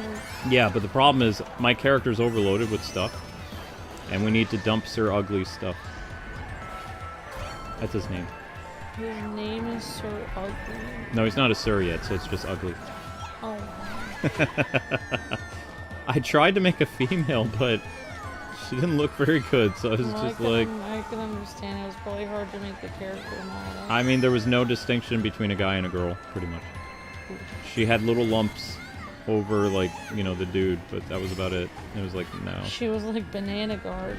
Kind of? I mean, it wasn't that comical. I mean, probably A cup, maybe. I don't know what you want me to say when you... What? I can't comment on this. I'll get in worse trouble than you. Men talking about women and saying, you know, like, oh, I like this woman curvy or whatever, they can get away with it. If I start talking about it, then people are gonna flay me alive. They'll see me as hating my own kind. Which is my own kind of woman. Yeah. Well, I tried, guys. I might get third if I'm lucky. Or not. This is something else. Oh, I'm not gonna get third. Hup! Ah! No! But yeah, I mean, it is annoying. Like, I don't know what you want me to say. I mean, they even do that in magazines where they have 13-year-old women in magazines pretending to be 40 years old, and then they're like acting like, oh, why can't 40-year-olds or 30-year-olds look like these 13-year-old girls? It's like, because the girls in the magazine they're not 30 years old, they're not 20 years old, they're 13. Whoa, no, you can't pay $100 for me to shave my head bald. My hair's not gonna grow back. I'm in my 40s. No. Never happened. It's within reason. Within reason can have a haircut, but not bald, no. Well, I mean, we've never actually done a stream where we change how somebody looks on this.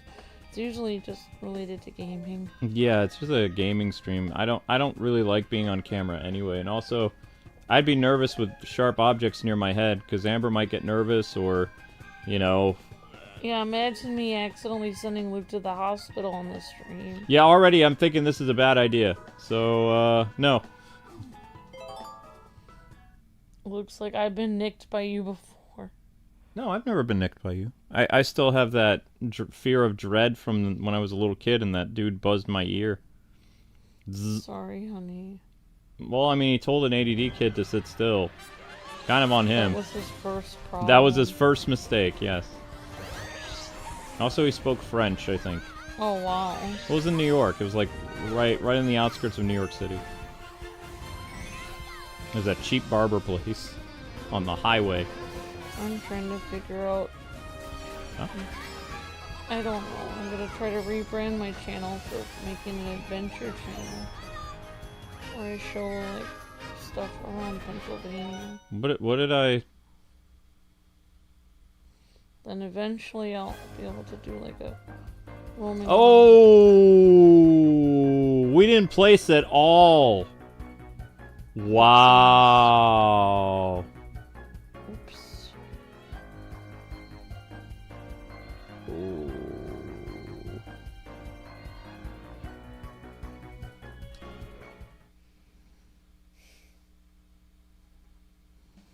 You were just joking, Ashton, because I've had people come and say some pretty nasty things to me at night. Like, so I mean, it's yeah. If you're joking, that's fine, but Like it. I mean, if not somebody funny. joked that way, about me, people would erase it as well. I mean, usually, for me, if somebody joked that way about me, Luke probably would have banned or timed the person out. Well, I'm very protective of you. So, I mean, like, you know, just be careful. I mean, that's, you know, like, a joke is, it's funny if everyone's laughing, but if it hurts the person's feelings, it's not really funny. Like, I don't... It's kind of like somebody at school being like, you're an idiot, and then be like, haha. So it's like, well, I mean, if both people are laughing, it's funny, but if only one person is laughing, it's usually not funny. Hey Mason, do you have, besides Arkham, do you have a favorite game that you've seen on the channel, or a favorite game you played, like, as a kid?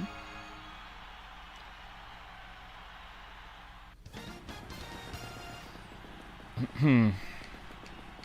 3, 2, 1. Let's try again. They weren't kidding about this 200cc's thing. Like, I got a nice try. I didn't even get third place. It's crazy. That is absolutely... Ouch! Yeah, I remember, like, you know, everyone has feelings. People have feelings. I have feelings.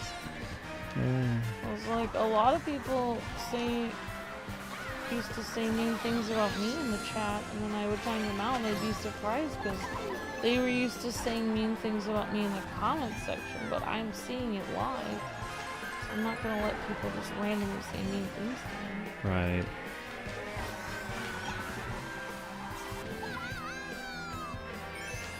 Second place. So far. So good. Whoop! Wow, this is really hard to control. Well, I mean, it's wicked fast.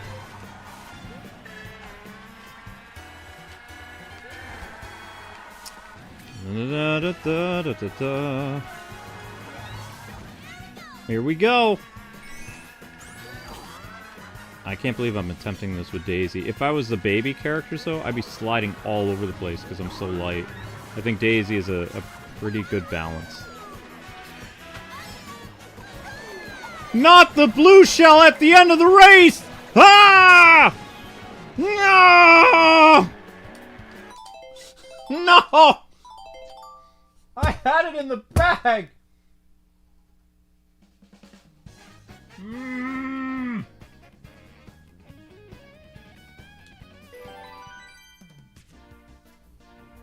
I had it! I had it! Could have been a contender. I could have been a contender. Doggone it!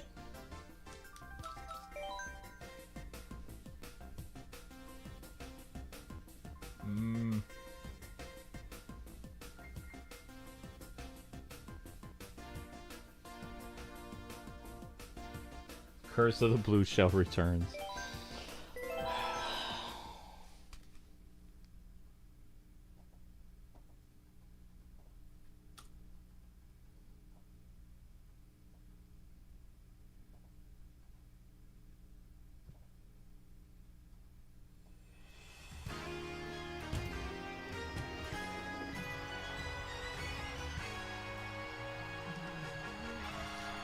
Were you gonna try to get some cooking done?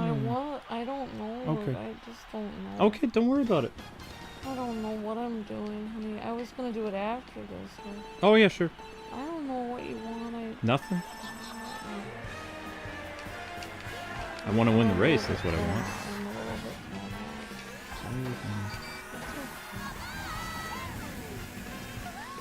just trying to. I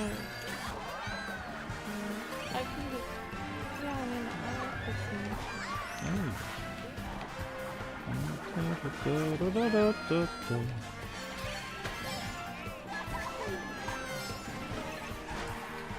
Whoa!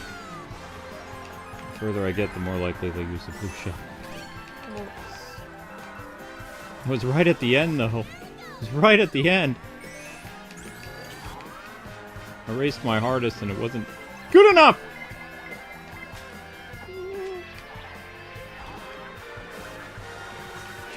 Oof!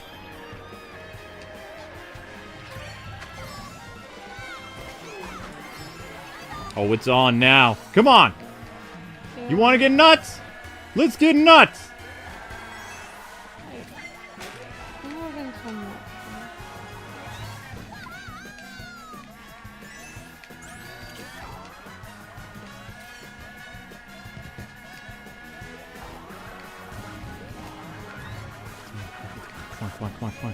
Come on.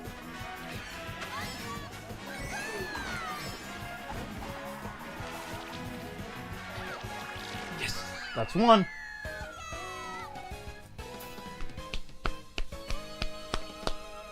That's one down. Oh my goodness. Okay. I had one stream, I think it was like when I was playing through Arkham Knight on this channel, and every time I was stressed out, I kept saying, oh my gosh, oh my gosh, oh my gosh, oh my gosh. Like somebody said, like, I wonder whatever happened to Amber's gosh. I don't get it.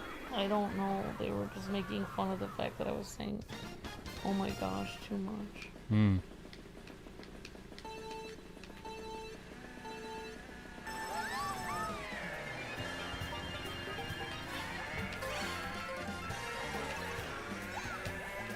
Oh no, he's got a red shell. I got nothing. Yeah, I should be cooking right now.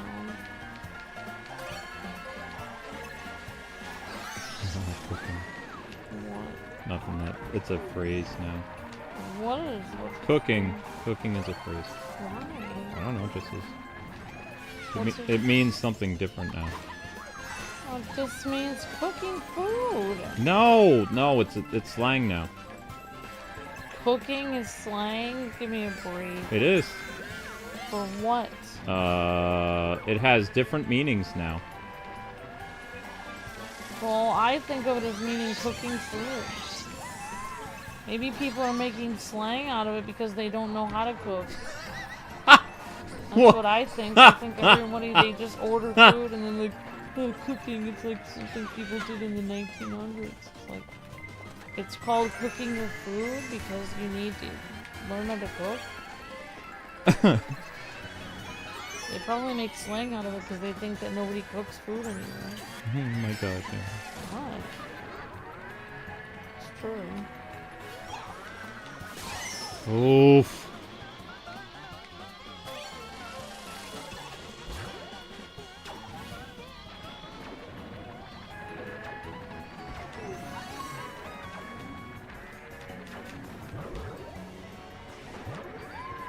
Oh no! I was right there!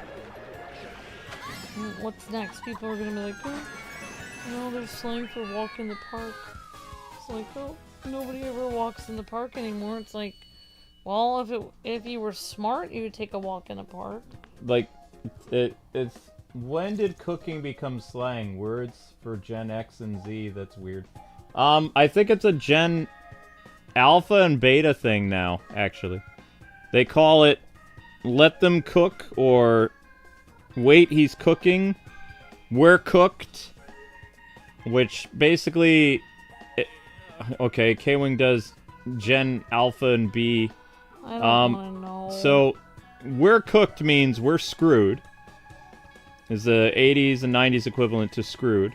Is we're cooked. Or, yeah. We're cooked, fam. That means screwed. Cooking means let him think. Or don't interrupt their thinking process. They have a good idea. And then cooking, I think, means you're doing well, or something like that.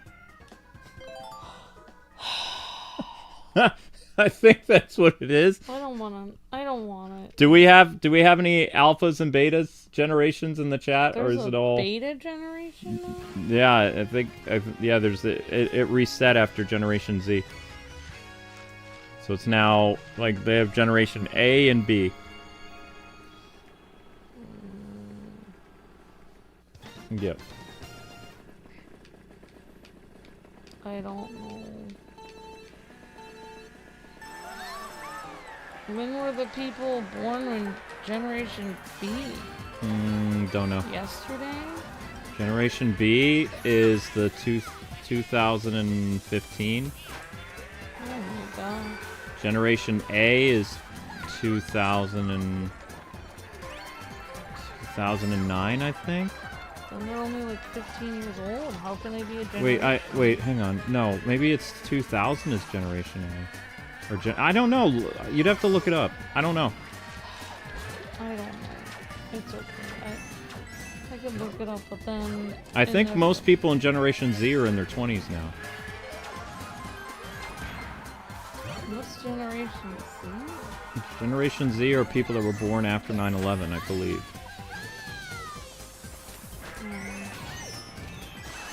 Yeah.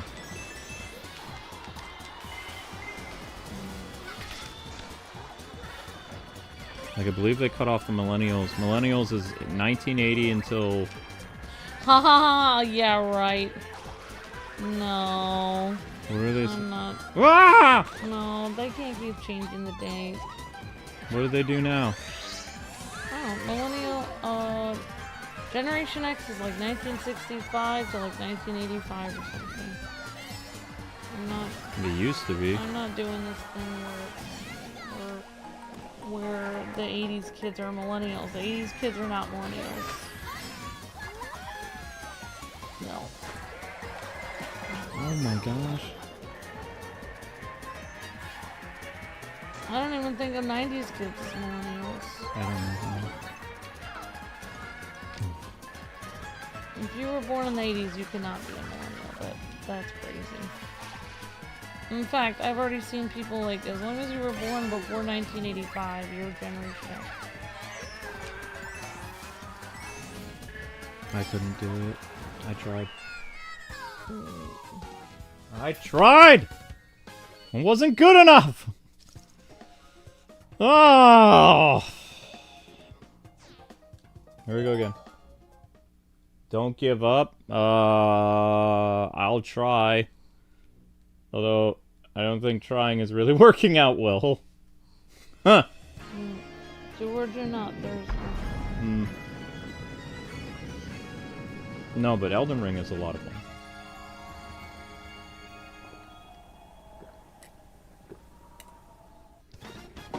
That's hilarious because even in 4th grade, they were showing commercials for Generation X in our school. So why would they show me that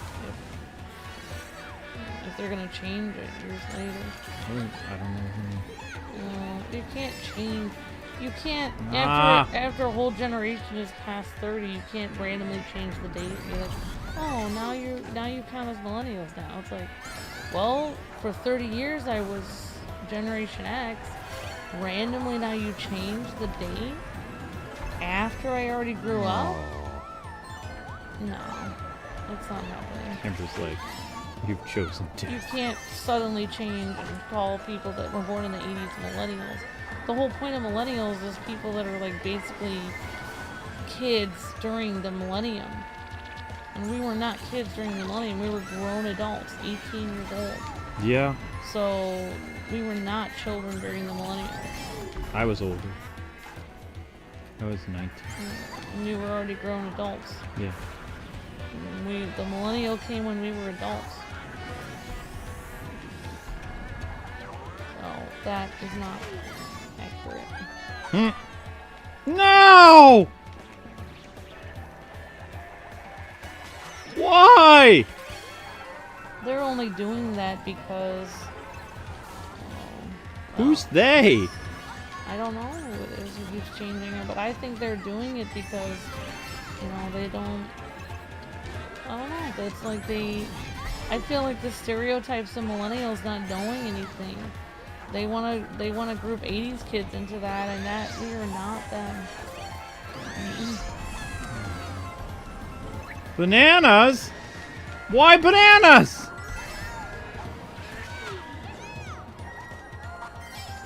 Unbelievable!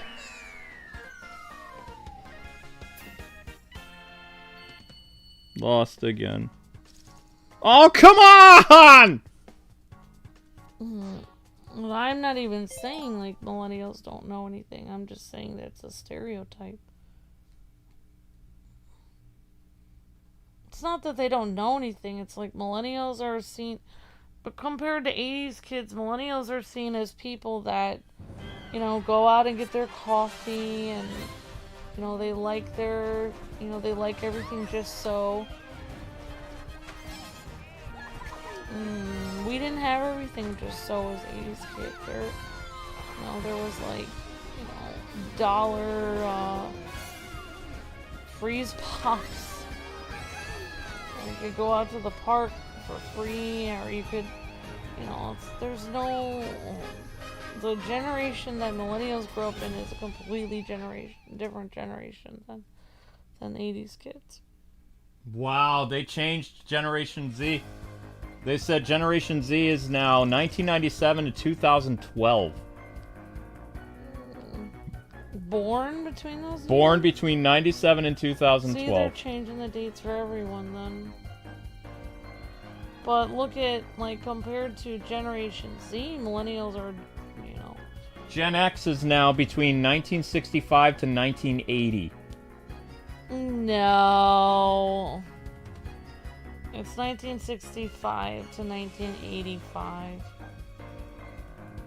Then they need to stop and get some help.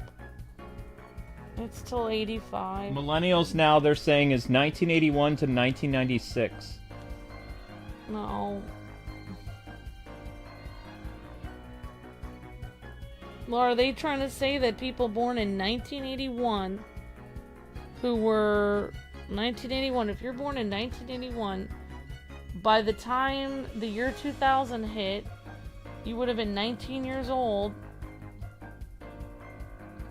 You're already an adult. Now you're a millennial since you're already out of high school by 2020, 2000. You're somehow a millennial?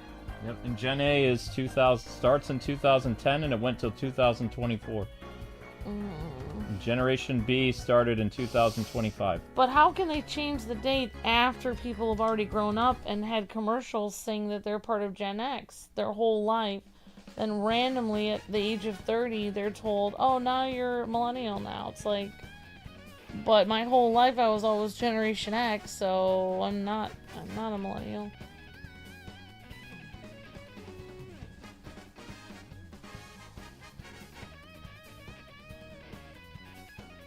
Yeah, they keep changing it, though. I would say millennials are people that grew up with Clinton as their president. And I did not. But you did grow up. Clinton was your president. Yeah, when I was older. Not when I was little, though. When you were in high school. Yeah, when I was in high school. Okay.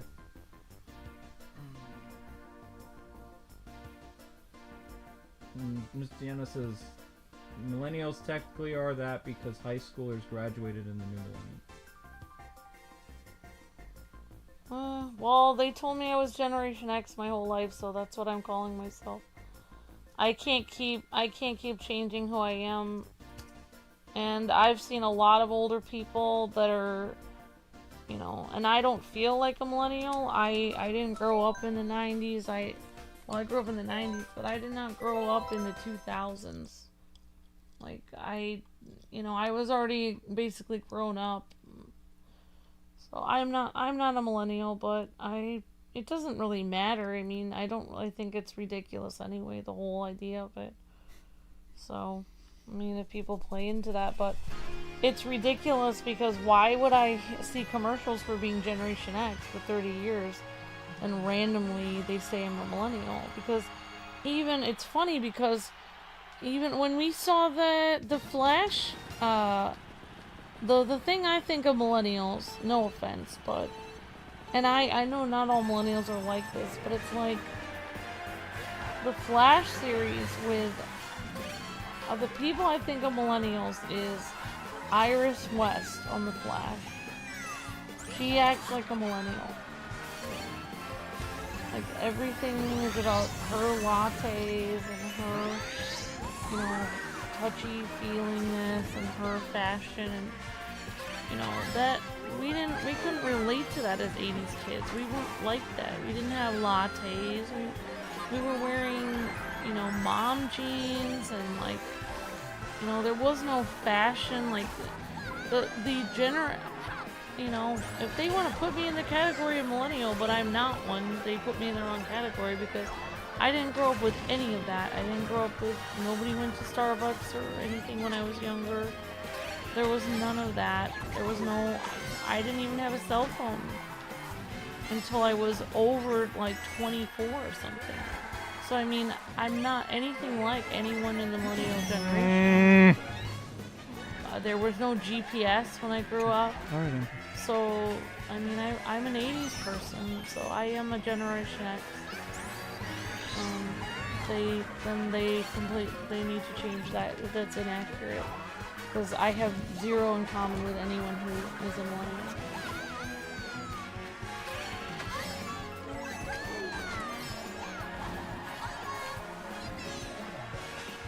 There we go.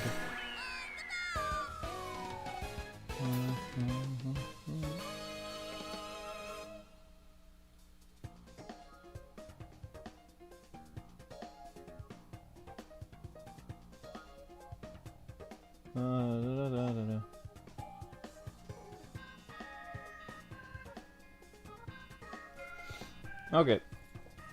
Anyway, moving on.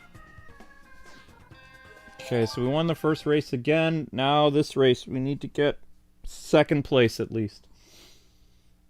If I don't get second place, I'm going to lose again.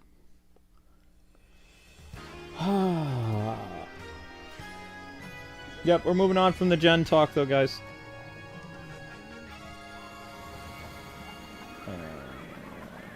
Let's watch the shorts in the meantime. And, yeah.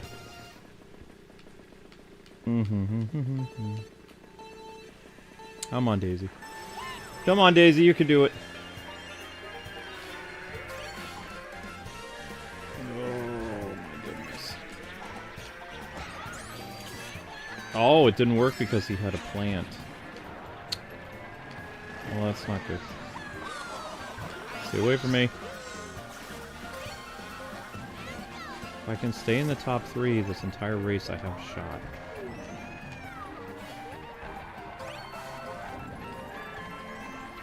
Whoa!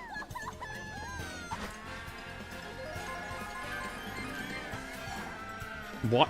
What just happened? Hey! Stop that!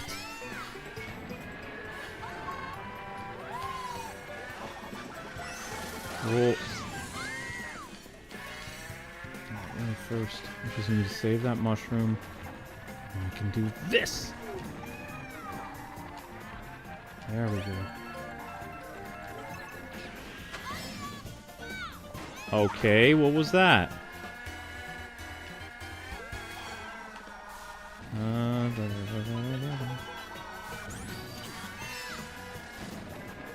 Wait, where's my, my glider? Because I have this device, they got rid of my glider?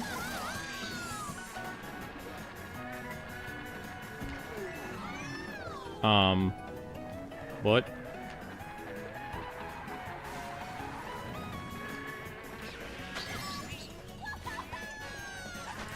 Yes! Yeah, I know. Keep the horn to protect from the blue shell. I know. I did. I held on to it.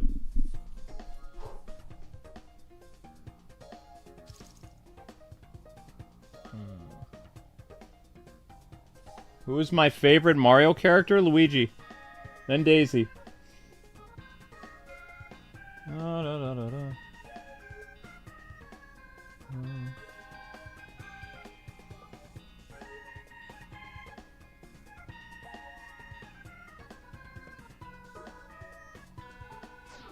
Da, da, da, da, da, da, da. Hello. Hello. Hi. Okay. Alright, so we have to get third place on this next race.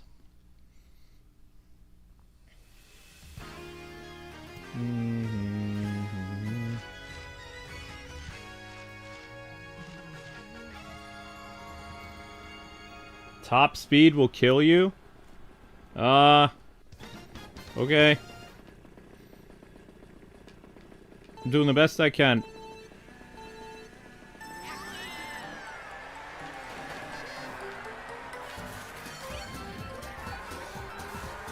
I'm more concerned about the people that have items to kill me than I am me tapping in the wall. They're not giving me very good items. Oof.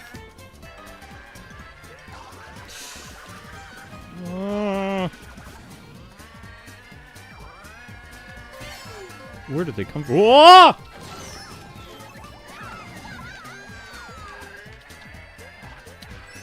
Shoot. 5th place just like that. Wow.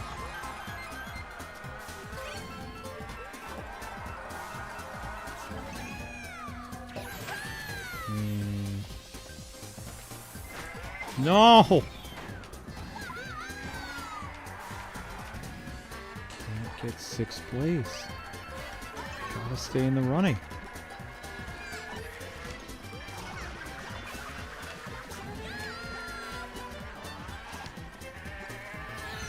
Oh!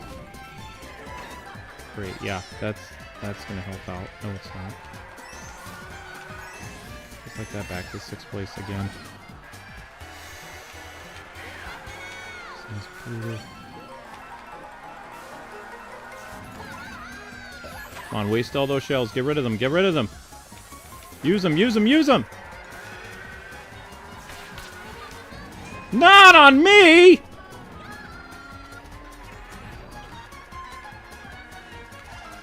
That's it. Race is over.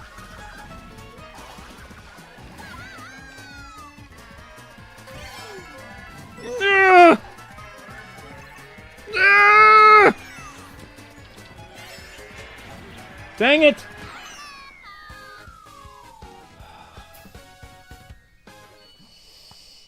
Oh, you tried. It's not good enough! Won't be good enough for me.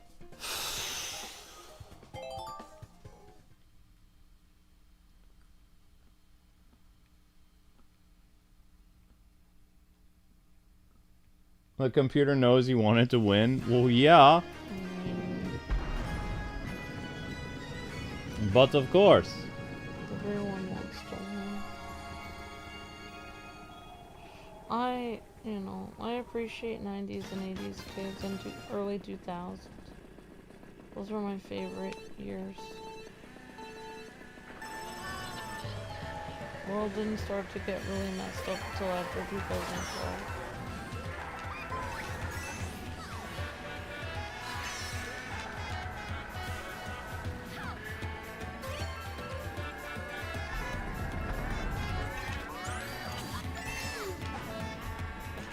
I just have coins. That's not gonna do much.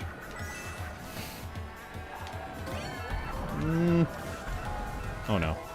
Ah!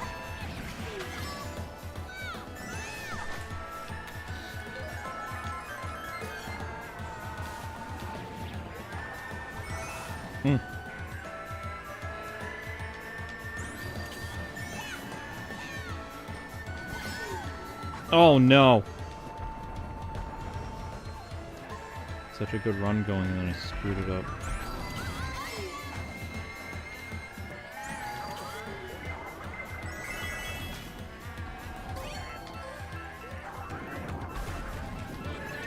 Oh, no, no, no, no, no, no, no, no, no, no, no.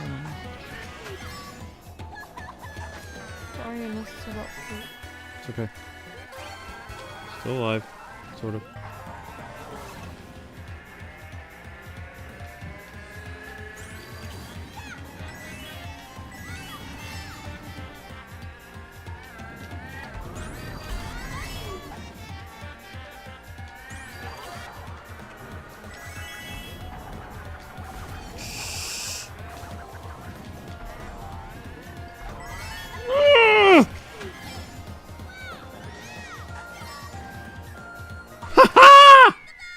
I think I won overall.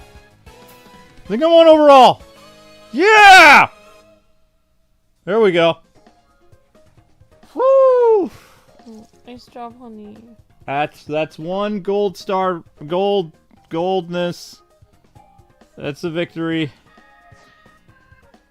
That's a gold trophy. Oh, it only took 2 hours. Yep. 2 hours. Oops. That was crazy.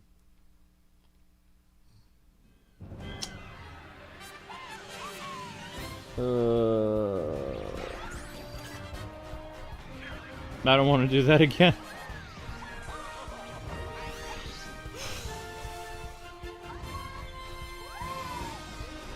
Luck smiles upon you. They didn't fire a blue shell. There was no blue shell.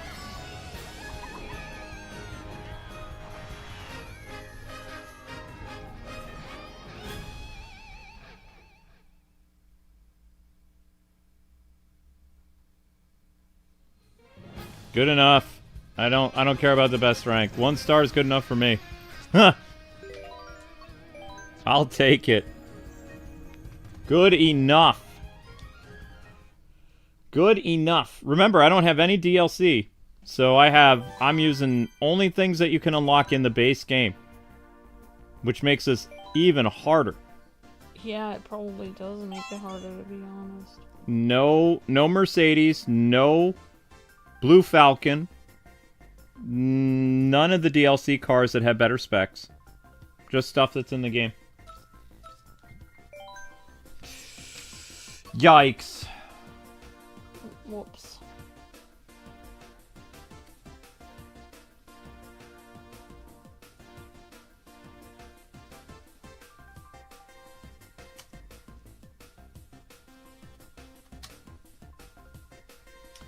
Okay, so we started actually, I take it back. We started Mushroom 200 cc's at the 2 hour mark. We're starting Flower at the 2 hour and 48 minute mark. So it took me 48 minutes to win gold. 48 minutes.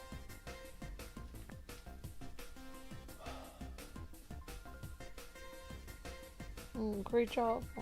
I mean, you finally did it. Yeah. Well, after 48 minutes, I did it. Oh. Link, are you coughing again? No more messes like last night. What happened last night? He didn't have a hairball. What do you mean?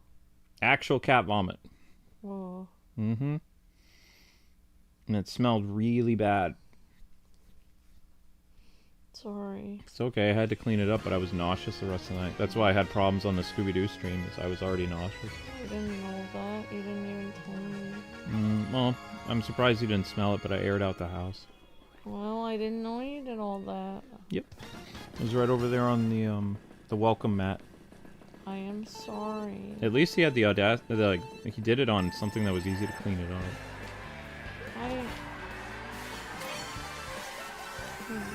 He kind of let me put him in position. Oh my god. Yeah, he let me pick him. Well, I didn't pick him up. I just kind of scooted him over there because he was near the door. was like, it'd be a lot easier if you did it on that thing. I kept doing that.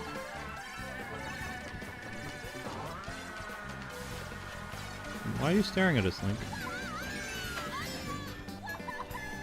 Oh. Ah! It's too fast!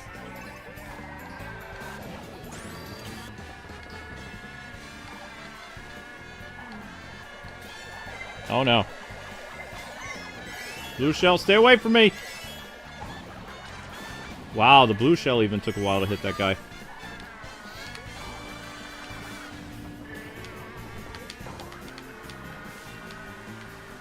Whoa. This is big whoa, honey. This is hard. This is major whoa. This is like Joey whoa. Whoa! Whoa.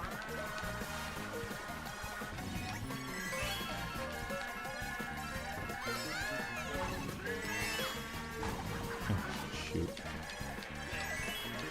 And there's Morton again.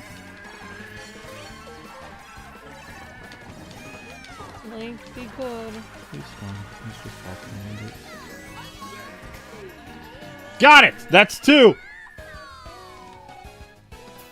That's right, Link. That's 2! Link is a little terror.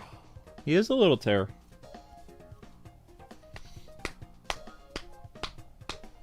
Yeah, I guess I'll cook stuff.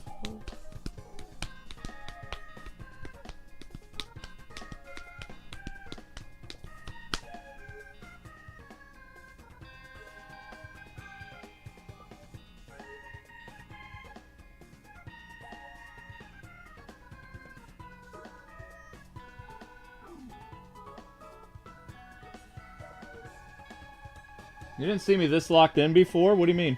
What does that mean? What does locked in mean? Focused. What? It's a gaming term. I've never heard of that in my life. And it's a gaming term from 2010. They made new gaming terms in 2010? We've had gaming slang since the 90s. Yeah, but why would they make new gaming slang? Because some of the gaming slang is not appropriate. Okay.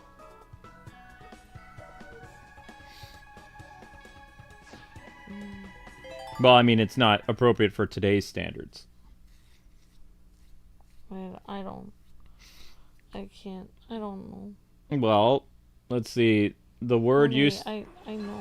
Okay, I'm just saying the word used to describe happy from like the 1920s all the way through World War II. And then in the Right. 80s and 90s, it referred to bad or lame. Right. Yep.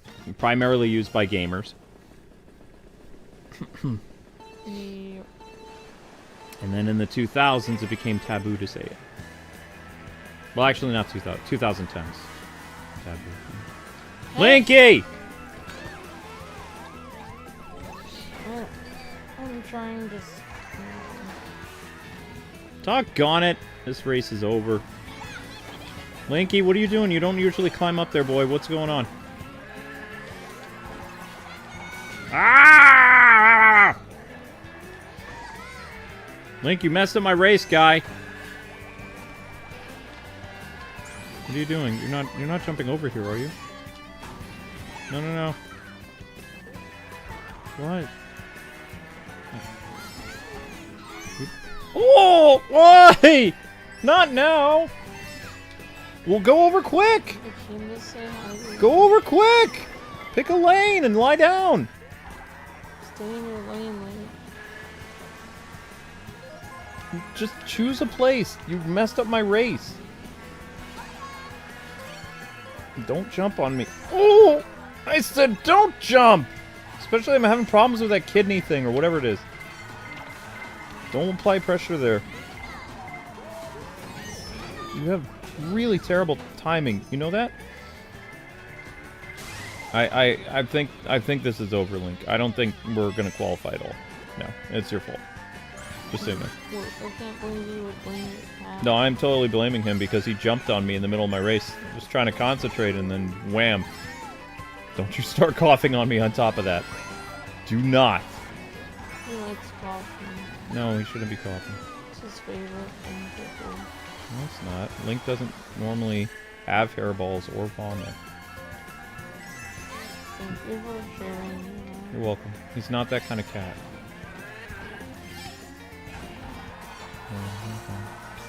Well, I guess I could be wrong. No, he ate some rice or something. Well, I don't know what you want from me. I don't know. I'm telling you.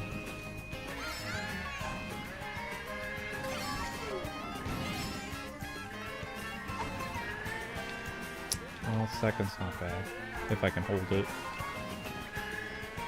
I held it to second. You almost cost me the race, you little furball. Second place is not bad. You almost cost me the race. You even care? No. He doesn't care at all. Nope, he don't care at all.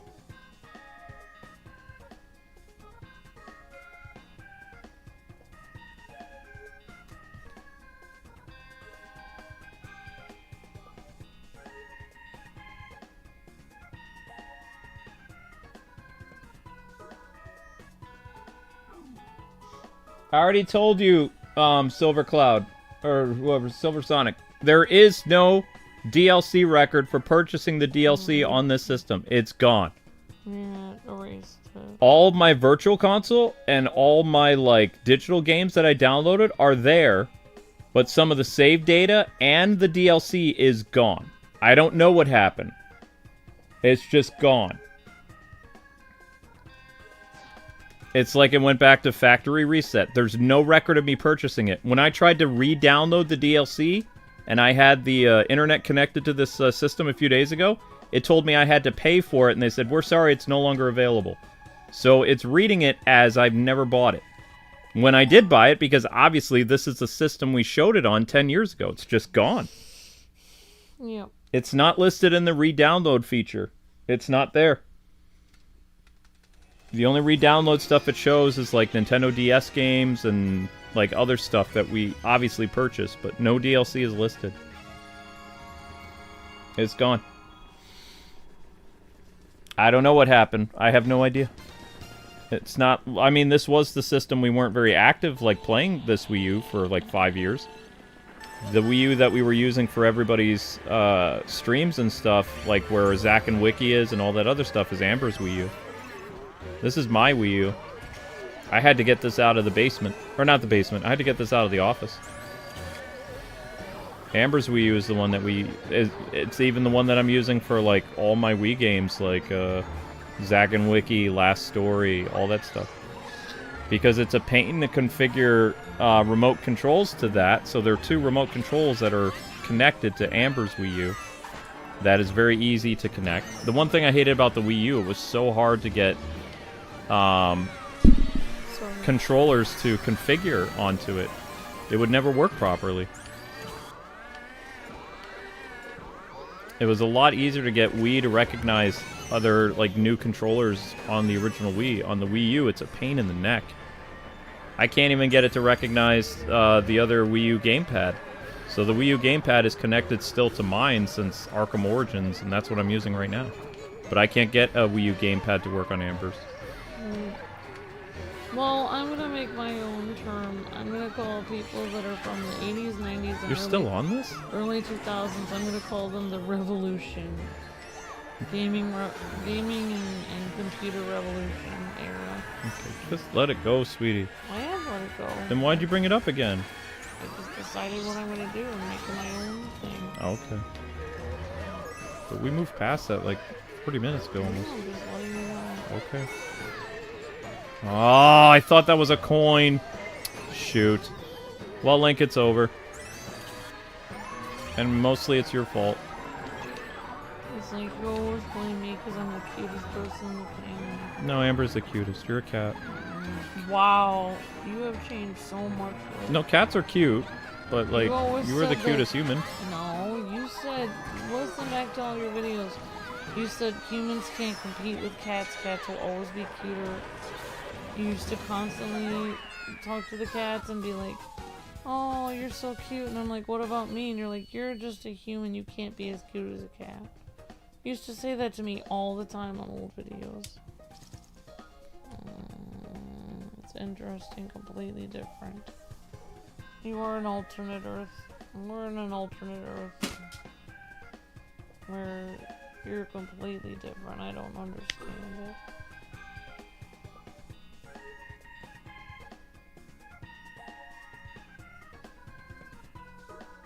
No. Don't attack the mouse.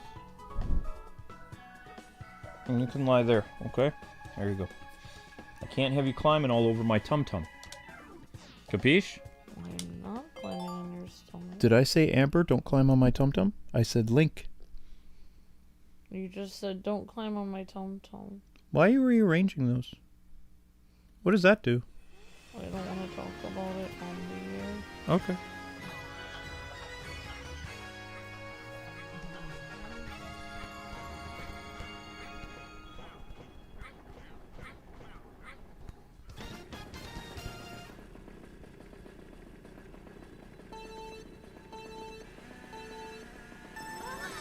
Yeah, I don't know if it's called my download history, but the system has no record of ever paying for the DLC for Mario Kart 8.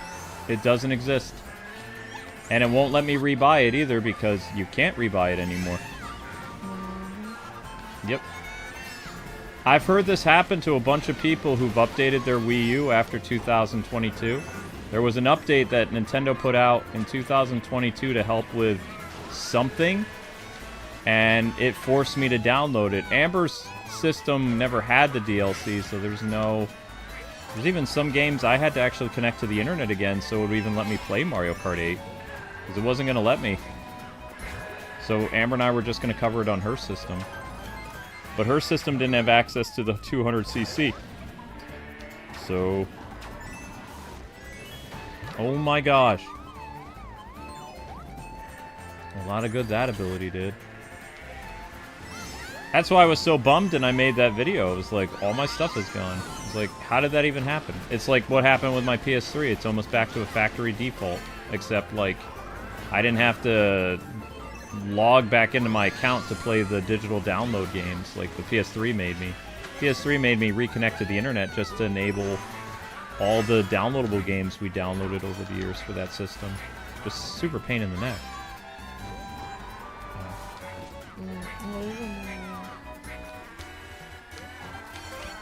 Apparently you have to be very careful with a new Switch update because it can erase all your save data if you do not have the Nintendo Online membership.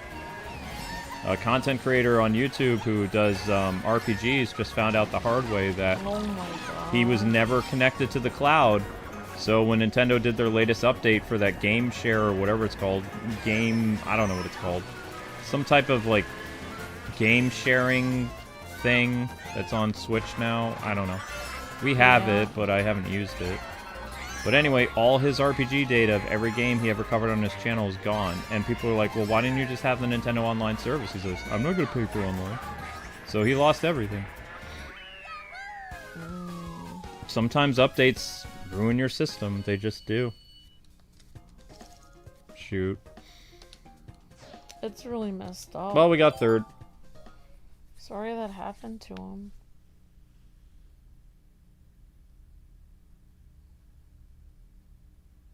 I think your 3DS history is fine. I think it has to do with the Wii U. I don't know. Yeah, I have a lot of digital games on a portable... well, not a portable hard drive. It's a giant hard drive that you have to plug in. I got it in 2010. I'm sure it still works if I can find the plug. I'd be curious to see what's on that Wii U. Like, what save data is on that. Well, we got third place. Not very good. Wait, are they going to say nice try? Nope, we got third place. Alright, let's try again.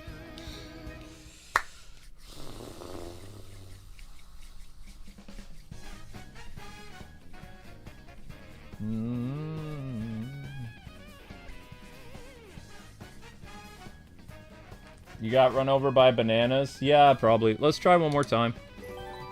Should be enough for one more go, and then we'll get to the next stream started up.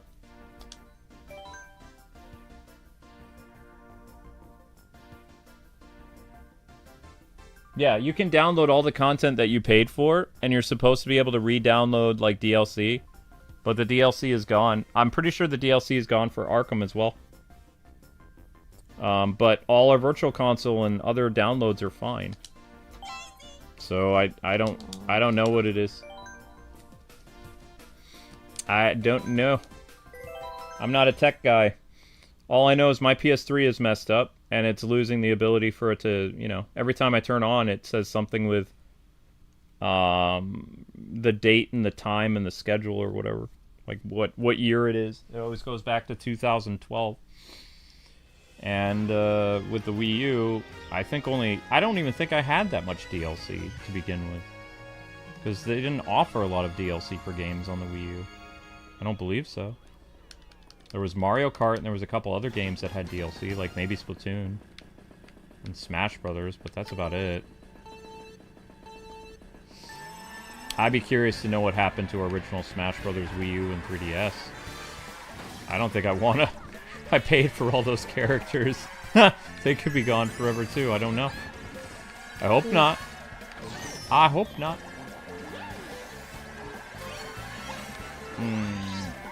I didn't even think about that.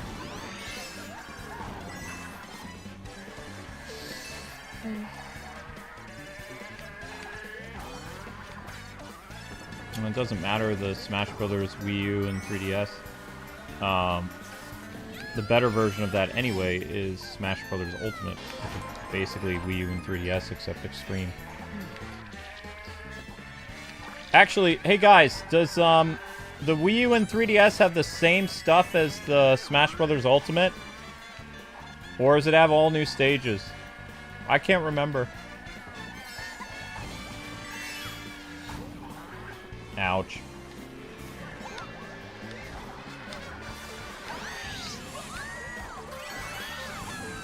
Wow, you're pouring up a storm. Stop shooting me!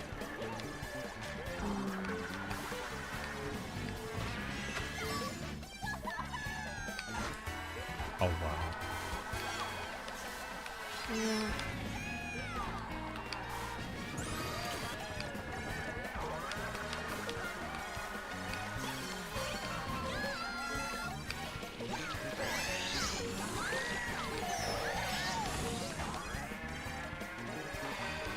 This is over. Try again.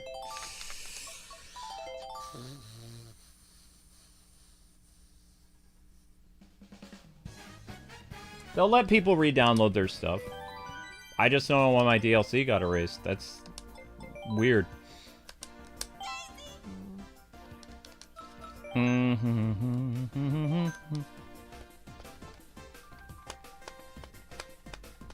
There is no Ultimate tonight that I know of. There's a mystery stream after that one game. What date is it today? Today is the 12th. I don't think there's an ultimate today. I think there's one tomorrow.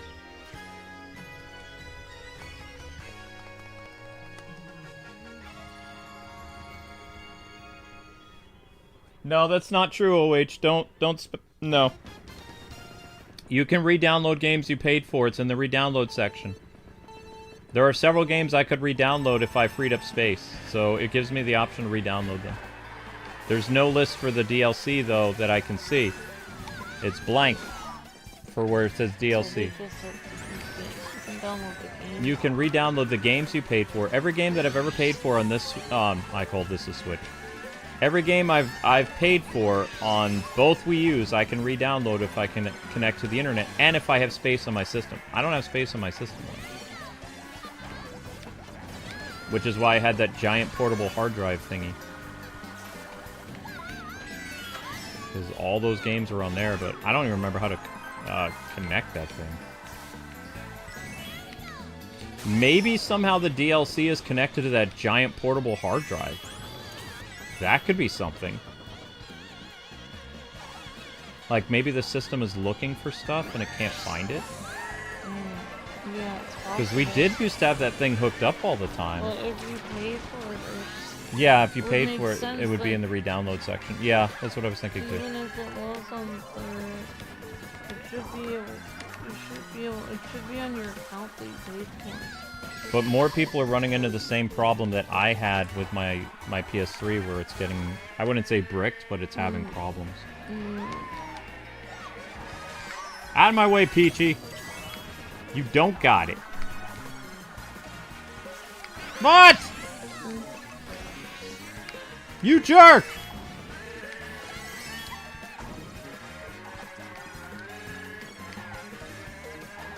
Ah! That's it. Unfortunately, I won't catch them too fast. Yeah, that's it. Second place. I mean, did they even announce that Mario Kart is getting DLC, or is it just a theory or a rumor?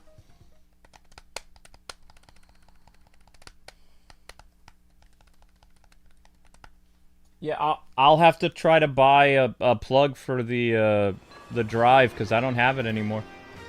It's the hard drive is just sitting back there collecting dust, but I don't see any AC adapter connected to it.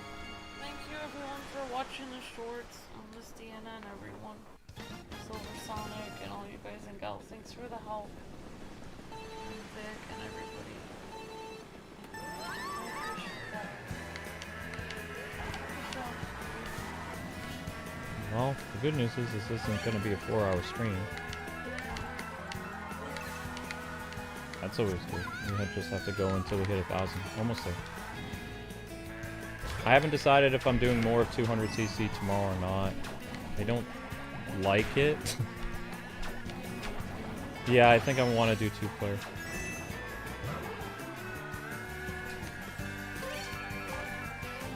Because we don't know how long our Wii U is going to keep working. May as well take advantage of being able to play with a person having their own screen.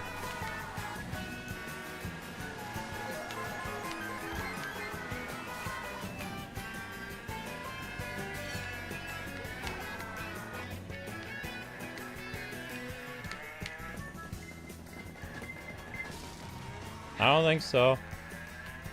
I don't think so.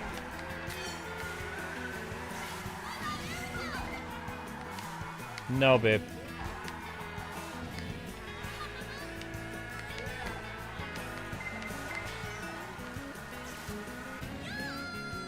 Isn't Skechers... Wait, Skechers is still a brand?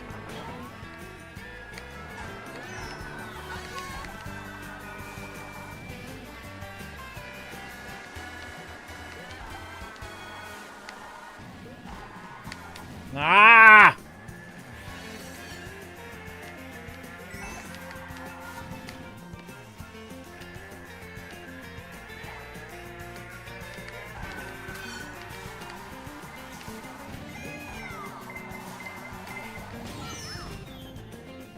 Darn it.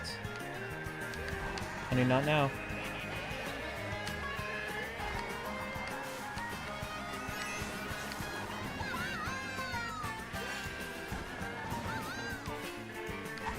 That actually slowed me down. Ow, Link, you stabbed me! Ah!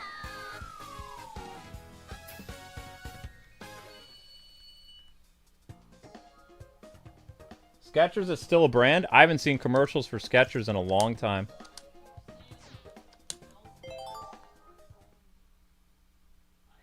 got 5 commercials for Skechers just today, and I got them yesterday too.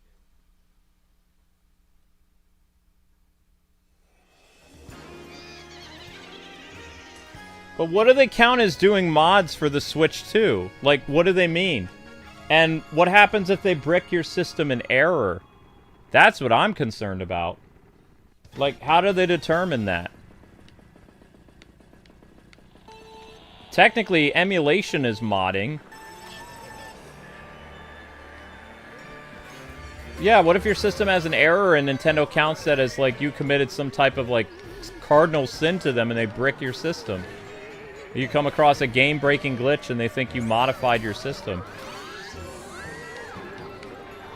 Are they talking like homebrew stuff? Like, what are they talking about? Yeah, I see this ending very badly.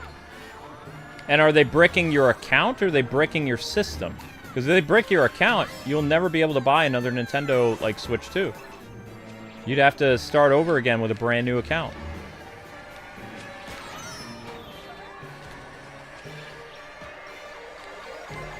I don't see this ending well. I think Nintendo has a good intentions for curbing piracy, but I think this is going to end up blowing up in their face, like, tremendously.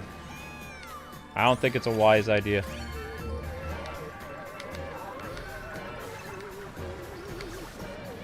I'm the one getting upset. I'm getting creamed. Ah! You're not. Doggone it!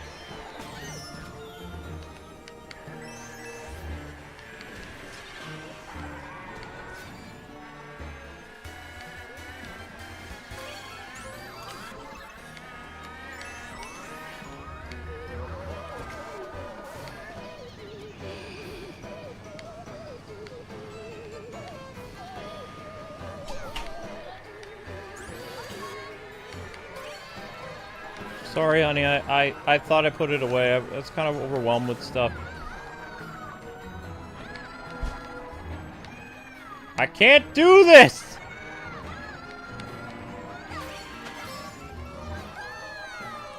It was a fluke that I got first place the one time. I can't even control my own cart!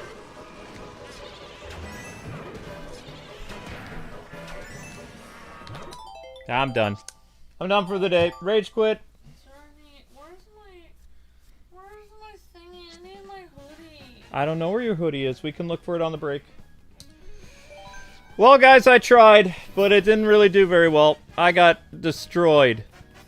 I got destroyed majorly. So I'm taking a break from 200 cc's. Tomorrow we are going to be playing, because this did hit 1,000 views. So we will be playing we'll be playing multiplayer Grand Prix. Amber and I are going to play all of 50 cc's. That means every single course. Huh?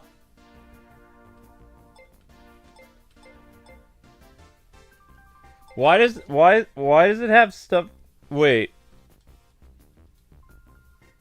I thought you had to go through and play it again. Anyway, we're going to play 100 cc's. We're not going to do 50 again because we already did it. So we'll do 100 cc's. I'll try to get first place on the races I couldn't. And maybe we'll attempt 150 cc's or mirror or something together. I don't know. And then I guess I'll try 200 cc's again. We'll do a battle stream, because the battle stream will be fun. And then we're going to move on to Mario Kart Tour. Oh yeah, I rage quit. Yep, I left. 200 cc's conquered me. Yep. Yep. Fail. I lost! I lost badly! So anyway, next up on your schedule is going to be Elder Scrolls Oblivion. Running late. But that's next, so head on over there, pile on over there. And that stream's going to start up. And I'm going to have some cereal. Actually, you know what? I want some yogurt. I'm going to have some yogurt. I'm going to have some... I have some raspberry yogurt. That tastes really good. I want to do some yogurt. And I'm going to unload the dishes and load the dishes again, I think. Why are you sorry? Thank you to Mason, our newest Ultimate. If you guys want to become a member of the channel, it really does help out a lot. We lost 75 members. We're down to we're down to 225. Usually we're at 300 members a month, so we're down tremendously. If you guys want to consider becoming a $5 member, it really helps out the channel tremendously. YouTube ad revenue is all over the place. A streamer has to stream for 3 hours or more to get 1,000 views in order to get paid. If there's no fan funding, there was a lot of generous fan funding today. You guys, like, really, Mason just, wow, like, grand slam, like, out of nowhere. So thank you for that. But hopefully you guys will stick around for a little bit of not Elden Ring, Elder Scrolls. So, yeah, that sounds like a donut. Hopefully you guys will stick around for some Oblivion fun. And it's going to be a blast. And then there'll be a mystery stream tonight. Okay? Alright, guys. God bless. Happy gaming. Thanks so much for watching. Catch you on Oblivion.